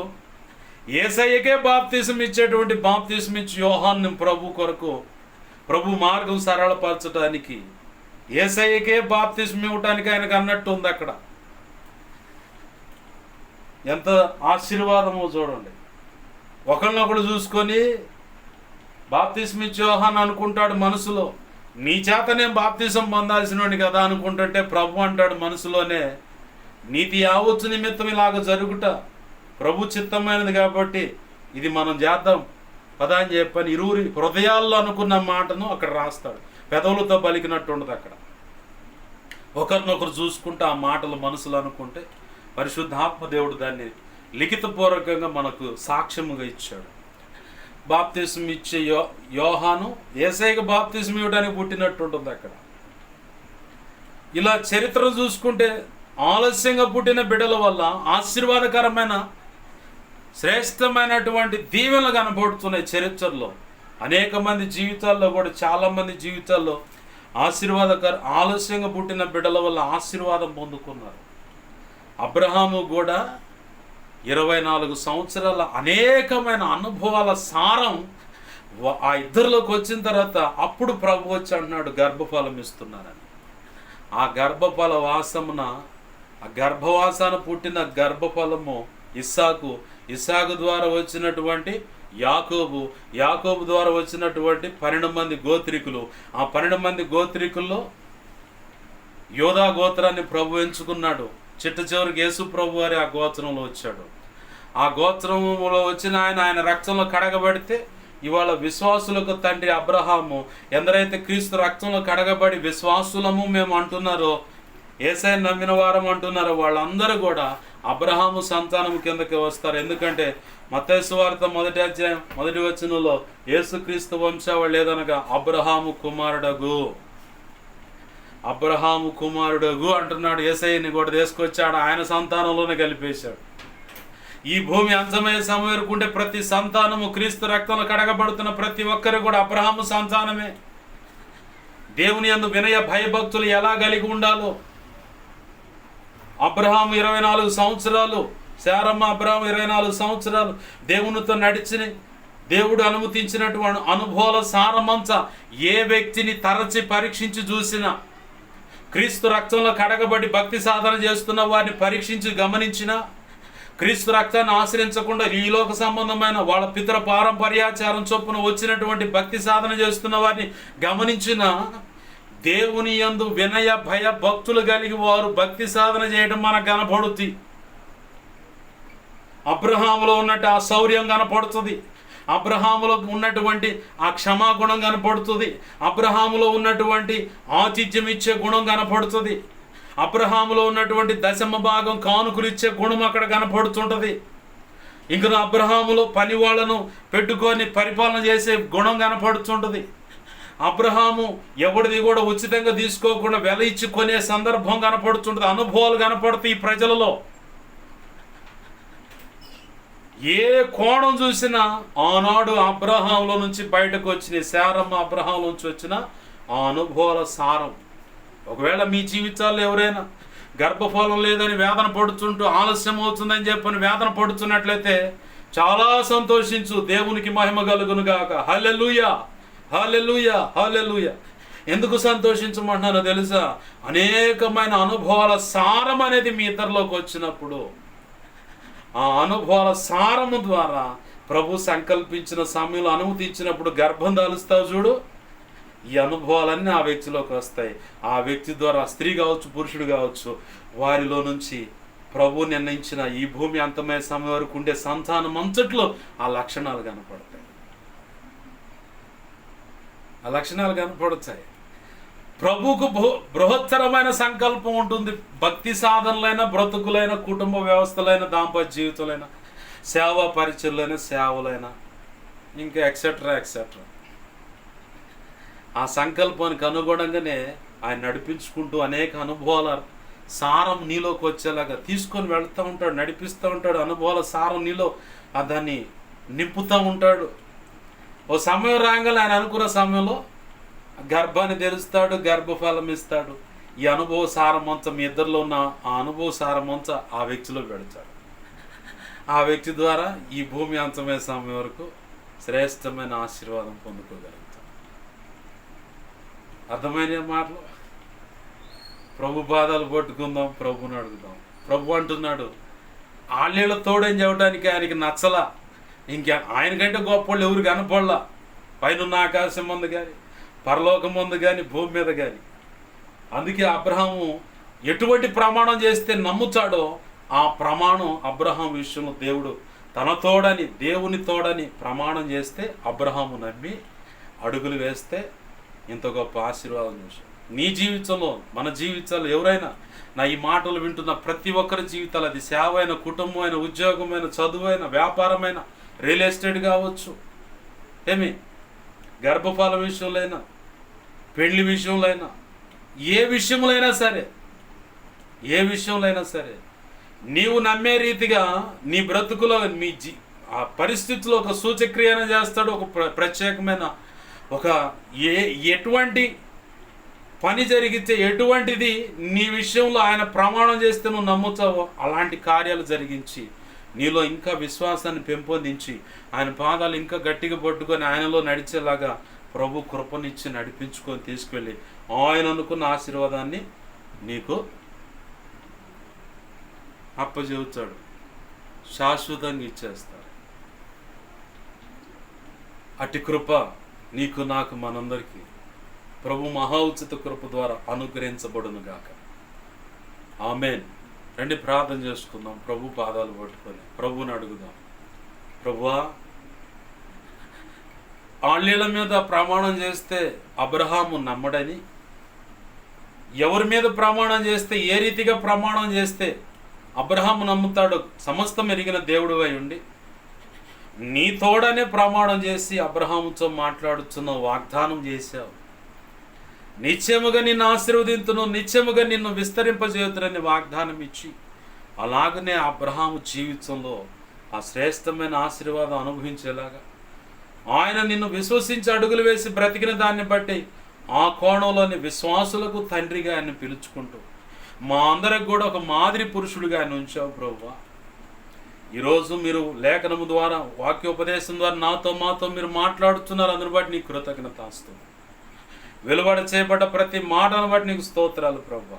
ఈ మాటలు విని ఎంతమంది ఒక తీర్మానానికి వచ్చారో, ఎంతమంది కన్నీరు గారుస్తున్నారు, ఎంతమంది నీ పాదాలు పట్టుకొని బతిమలాడుతున్నారు. ప్రతి ఒక్కరి విషయంలో నువ్వు అనుకున్న కార్యము నీ కృప ద్వారా యేసు నామములో జరిగించి, అయా అబ్రహాముకు నిర్ణయించిన ఆశీర్వాదము నీ బిడలమైన ఈ ప్రార్థనలోకి ఇస్తున్న ప్రతి ఒక్కరికి నీ కృప ద్వారా అనుగ్రహించమని, అది దాంపత్య జీవితంలో అయినా, కుటుంబ విషయంలో అయినా, వ్యాపారమో, ఉద్యోగమో, లేదు సేవ విషయంలో అయినా, ఇంకా ఎక్సెట్రా ఇంకే విషయంలో అయినా సరే అబ్రహాముకు నిర్ణయించిన ఆశీర్వాదము నీ కృప ద్వారా అనుగ్రహించమని, 24 సంవత్సరాల యొక్క అనుభవ సారము ఆ ఇరువురిలో వచ్చిన తర్వాతనే అబ్రహాముతో శారముతో చెబుతున్నాం, మీదటికి ఈ సంవత్సరం, వచ్చే సంవత్సరం ఈ సమయం కల్లా నీ కౌగిట్లో ఓ పిల్లగాడు ఉంటాడు, మగ పిల్లగాడే ఉంటాడని చెప్పావు ప్రభువా. అలాగనే వారు నమ్మారు. అబ్రహాము దేవుడిని నమ్మెను, అది అతనికి నీతిగా ఎంచబడిందని చెప్పినట్లుగా, అలాగనే ప్రభువా మేము కూడా నమ్మి అది మాకు నీతిగా ఎంచబడి నీ కృప ద్వారా గొప్ప ఆశీర్వాదం పొందుకొని నీ కృపలో వర్ధిల్లే భాగ్యం నాకు మాకు దయచేయు. ఎంతమంది బిడ్డలు దేవా నీ మాటలు దేవా లక్ష్య పెట్టి నీ పాదాలు పట్టుకున్నారో, నీ చిత్తమైతే ప్రతి ఒక్కరి విషయంలో కార్యం జరిగించు. ఒకవేళ రక్షణ పొంది విగ్రహాధన చేసి అయ్యో శాపాన్ని తెచ్చి పెట్టుకున్నారేమో, దాని విషయంలో ఇదిగో మీరు సెలవిస్తున్నారు, విగ్రహారాధన వ్యభిచారమే. ఇదిగో పరపురుషుని పరస్త్రీని ఆశించటం, ఇంకొకటి భార్యను ఇంకొకరిని భర్తను ఆశిస్తే వ్యభిచారం అంటున్నాం. ఈ 2 రకాల వ్యభిచారాన్ని బట్టి ప్రకటన గ్రంథం 21వ అధ్యాయం 8వ వచనంలో అక్కడ రాయబడింది, వ్యభిచారులు, మాంత్రికులు, అసహ్యులు, అబద్ధికులు, దేవా ఇలాగ కొంతమంది లిస్ట్ అక్కడ రాయబడింది. ఆ లిస్టులో వ్యభిచారులు అని ఉందయ్యా. వీరేమవుతారంటే నిత్య నరకానికి వెళ్ళిపోతారు. 2వ మరణం అంటే అగ్ని గుండములతో మండుచున్న మరణము, 2వ మరణం, అది నిత్య నరకం అని ప్రభువా. అది ఎవడు తప్పించలేడు. ఈ భూమి మీద ఉండగానే పొరపాట్లు దిద్దుకొని క్షమాపణ వేడుకొని పూర్ణ హృదయంతో నిన్ను వెతికి అయా నీ నీ కనికరము కృప పొందుకొని నీ చేత అంగీకరించబడి నీ పంచన నీ కౌగిట్లో చేర్చబడితేనే అది వదిలేసేయాలి, నీ పాదాలు పట్టుకోవాలి. అప్పుడే ఆ కనికరము, ఆ కృప, ఆ క్షమాపణ దొరుకుతుంది. నిత్యత్వంలోకి మేము ప్రవేశించగలుగుతాం. ఏదో ఇప్పుడున్న పరిస్థితిని బట్టి ఆవేశంగా ప్రభువా క్షమించని చెప్పని మళ్ళీ వెళ్ళిపోయేదే విగ్రహాదంలో ఉంటే ఆ క్షమాపణ వ్యర్థమైపోతుంది. అయ్యా కనికరించండి. ఇలాగు కాకుండా శాశ్వతముగా ఒక పరిష్కారములాగా ప్రభువా ఆ శాశ్వతంగా విగ్రహాలను విసర్జించి రక్షణ పొందిన బిడ్డలు ఎవరైనా అలాంటి విగ్రహాలను ఉన్నట్లయితే పూర్తిగా దాన్ని విసర్జించి నీ పాదాలు పట్టుకొని నిత్యత్వంలో ప్రవేశించడానికి కనికరము ద్వారా కనికరింపబడి నీ కృప ద్వారా నిత్యత్వంలో ప్రవేశించబడటానికి సహాయం చేయండి. లేదు మాకు విగ్రహారాధనే కావాలనుకుంటే నిత్య నరకం ఖచ్చితంగా, అది కన్ఫర్మ్, ఎవడూ మార్చలేడు. వారు నమ్మిన దేవీ దేవతలు, దేవుళ్ళు, కులానికి సంబంధించిన దేవీ దేవతలు, దేవుళ్ళు ఎవడైనా సరే ఆ నరకం నుంచి ఎవరు తప్పించలేరు. వీళ్ళే పోయి వాళ్ళతో పాటు కూడా ఉంటారు ప్రభువా. ఆ గ్రహింపు వాళ్ళకు కలుగునట్లుగా సహాయం చేయండి. నువ్వు మాట్లాడు, నీవు అనుకున్న నీ స్టైల్లో మాట్లాడు. ఏ ఒక్కరు కూడా నిత్య నరకానికి వెళ్ళటం నీకు ఇష్టం లేదు. రక్షణ లేని వాళ్ళైనా, రక్షణ పొందిన వాళ్ళైనా, బుద్ధిహీనంగా బ్రతికిన దాన్ని బట్టి వీరు నిత్య నరకానికి వెళ్ళకూడదని రక్షణ పొందిన వారి విషయంలో నిరీక్షణతో, ఓపికతో, పట్టుదలగా వారి వైపు చూస్తూ ఉన్నాం. మార్చుకొని నా వైపు మళ్ళుచారేమోనని. రక్షణ పొందిన వారు లోపడిన ప్రజలు కాబట్టి వారి కోసం చేతులు చాపి వెతుకుతున్నాం. ఇకనైనా మీరు నా వైపు మళ్ళుకొని రక్షణ పొందండి, నిత్య నరకాన్ని తప్పించుకొని నిత్యత్వంలో ప్రవేశించండి. ఈ రెండు విధములుగా నువ్వు ప్రభు వారి వైపు చూస్తూ ఉన్నావు. అది గ్రహించి వారు ఇకనైనా మనసు మార్చుకొని, పద్ధతులు మార్చుకొని, నీ పాదాలు పట్టుకొని క్షమించబడి, కనికరించబడి, కనికరము ద్వారా కృపతో దేవా నిత్యత్వం చేరుకున్నట్లు సహాయించు. ఏమో అది వారి ఇష్టము, వారు మార్చుకున్న పద్ధతులను బట్టి అది నీ ఇష్టము ప్రభు. మేము నిమిత్త మాత్రులమే. నీ సెలవు చొప్పున నీ మాటలు దేవా నీ దాసుని వాడుకొని వెలువడ చేసావు. విన్న ప్రతి ఒక్కరి హృదయాల్లో నువ్వు అనుకున్న కార్యం జరిగినట్లుగా క్రీస్తు రక్తంతో ముద్ర వేసి దేవా నీ జీవజలం అంటుకట్టి దాన్ని ఫలభరితముగా మార్చండి. నువ్వు అనుకున్న కార్యములు జరిగించండి. నీకు స్తోత్రాలు చెల్లిస్తూ నీ వాక్యాన్ని హెచ్చించుకుంటున్నాం, నీ నామాన్ని ఘనపరుచుకుంటున్నాం ప్రభువా, సహాయం చేయండి. అలాగనే ఇదిగో తండ్రి, నా కోసం మా కోసం ప్రార్థించమని ఆయా రీతులుగా అడిగిన ప్రతి ఒక్కరి అవసరత నీ కృపచేత యేసు నామములో తీర్చబడును గాక. అలాగే పరిచర్య విషయంలో, అన్ని విషయాల్లో ప్రభు, మా విషయంలో, పరిచర్య విషయంలో, సేవ విషయంలో ప్రార్థిస్తున్న ప్రతి ఒక్కరిని దీవించు. వారిని ఇంకొన బలపరిచి అభిషేకించి నీ సేవలో గొప్పగా వాడుకోండి. అలాగే ప్రభువా, వచ్చే వారం నుంచి స్కూళ్ళు తెరవబడుతున్నాయి, కాలేజీలు తెరవబడుతున్నాయి. ఏ బిడ్డలు ఎటువంటి చదువు చదవాలని నువ్వు నిర్ణయించావో ఆ చదువు చదివించడానికి ఆ తల్లిదండ్రులకు ఆర్థికంగా సామర్థ్యం దయచేయి. విద్యా సంవత్సరం మొదలుకొని విద్యా సంవత్సరం అంతం వరకు వారి ప్రతి ప్రయత్నం, పసిబిడ్డల మొదలుకొని దేవా ఇదిగో స్కూల్ చదువుతున్న పెద్ద పిల్లల వరకు, కాలేజ్ చదువుతున్న బిడ్డలు, ఆడపిల్లలైన మగపిల్లలు అందరికీ నీ శ్రేష్టమైన కాపుదల దయచేయి. నడకతో వెళుతున్న వారైనా దేవా, నడుచుకుంటూ వెళ్ళే వారికైనా, సైకిల్ కావచ్చు, బైక్ కావచ్చు, ఆటోలు కావచ్చు, మినీ వ్యాన్లు కావచ్చు, బస్సులు కావచ్చు, ప్రైవేట్ బస్సులు, ఆర్టీసీ బస్సులు, ప్రైవేటు ఆటోలు మాట్లాడుకోం కావచ్చు, ఏ విధము చేతనైనా వారి ప్రతి ప్రయాణంలో నీ శ్రేష్టమైన కాపుదల తెచ్చి విద్యా సంవత్సరం అంతా నీ రెక్కల చాటును వారిని భద్రపరిచి మంచి ఆరోగ్యాలు ఇచ్చి, మంచి తెలివితేటలు, జ్ఞాపక శక్తినిచ్చి, నీ చిత్త ప్రకారం వారు మంచి భవిష్యత్తు పొందుకొని నీ కృపలో వర్ధిల్లినట్లుగా తల్లిదండ్రులకు సామర్థ్యం ఇచ్చి వారిని చదివించి మంచి ప్రయోజకులుగా నీ కృప ద్వారా వారు సిద్ధపరచున్నట్లుగా, నీ కృప అలాగూ సిద్ధపరచున్నట్లుగా సహాయం చేయండి దేవ. అలాగే నీ సమాజం ప్రజలందరిని ఆశీర్వదించి వారు చేస్తున్న ప్రతి పనుల్లో చోటు నడిపించు. ఆడవారికి మరి ముఖ్యంగా క్షేమాన్ని దయచి సమాజంలో, పట్టణంలో జరుగుతున్న సేవా పరిచయలను ఆశీర్వదించు. ఆ సేవకులను, సంఘాలను ఆశీర్వదించి వారి సేవలో, కుటుంబంలో, సంఘములో, వ్యక్తిగతంగా ప్రతి అవసరత నీ కృప చేత పిలుపు 4 ప్రకారం తీర్చబడును గాక. కనికరించాయి. నూతనంగా ఏర్పరచబడబోతున్న ప్రభుత్వాలు, ముఖ్యమంత్రులు, మా రాష్ట్రానికి ఎంచబడిన ముఖ్యమంత్రి, అలాగే దేశానికి ఎంచబడ్డ ప్రధానమంత్రి, సామెతలు 21వ అధ్యాయం 1వ వచనం ప్రకారం వారందరినీ చేతులకు అప్పచెబుతున్నారు. ఆ లేఖనం ప్రకారం వారిని, మంత్రులను, కేంద్ర మంత్రులను, దేవా అధికారులు, ఉన్నతాధికారులను కూడా నీ చిత్త ప్రకారం నడిపించు. అన్ని విషయాలు కృప చూపించు. నీ చిత్తానికి వ్యతిరేకంగా దేవ ఏది ఉన్నా సరే 2 సమూయేలు 15:37 ప్రకారం ఏస్తున్నావు చెడగొట్టి నువ్వు అనుకున్న రీతిగా నీ ప్రజలకు దేవా నెమ్మది కలుగునట్లుగా నీ చిత్తమైన పరిపాలన వారి ద్వారా జరిగించు. అన్ని విషయాలు కృప చూపించమని, రైతులను, కౌలు రైతులను ఆదుకో ప్రభువా.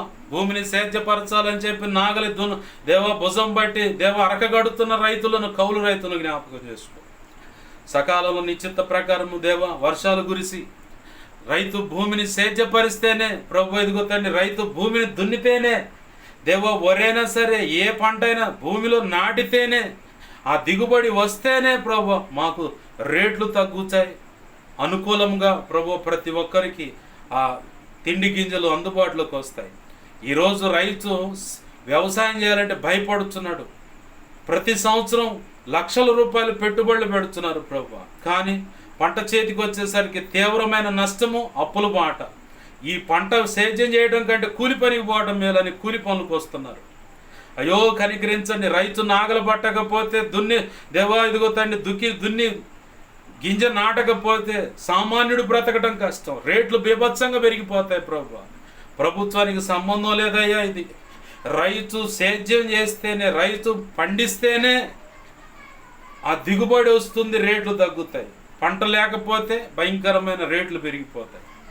కనికరించమని కృప చూపించి రైతులను, కౌలు రైతులను ఆదుకో, చేనేత కార్మికులను కూడా ఆదుకో. ఏ ఒక్కరు ఆత్మహత్యలు పాల్పడమని సహాయం చేయి. పార్టీల మధ్య జరుగుతున్న గొడవల విభేదాలు, ఆయా ప్రాంతాలు, ఇదిగో అన్న మా ప్రాంతాలు గొడవలు అయితే కొట్టాలి, అట్లా ఇట్లా చేయాలనుకున్నారు.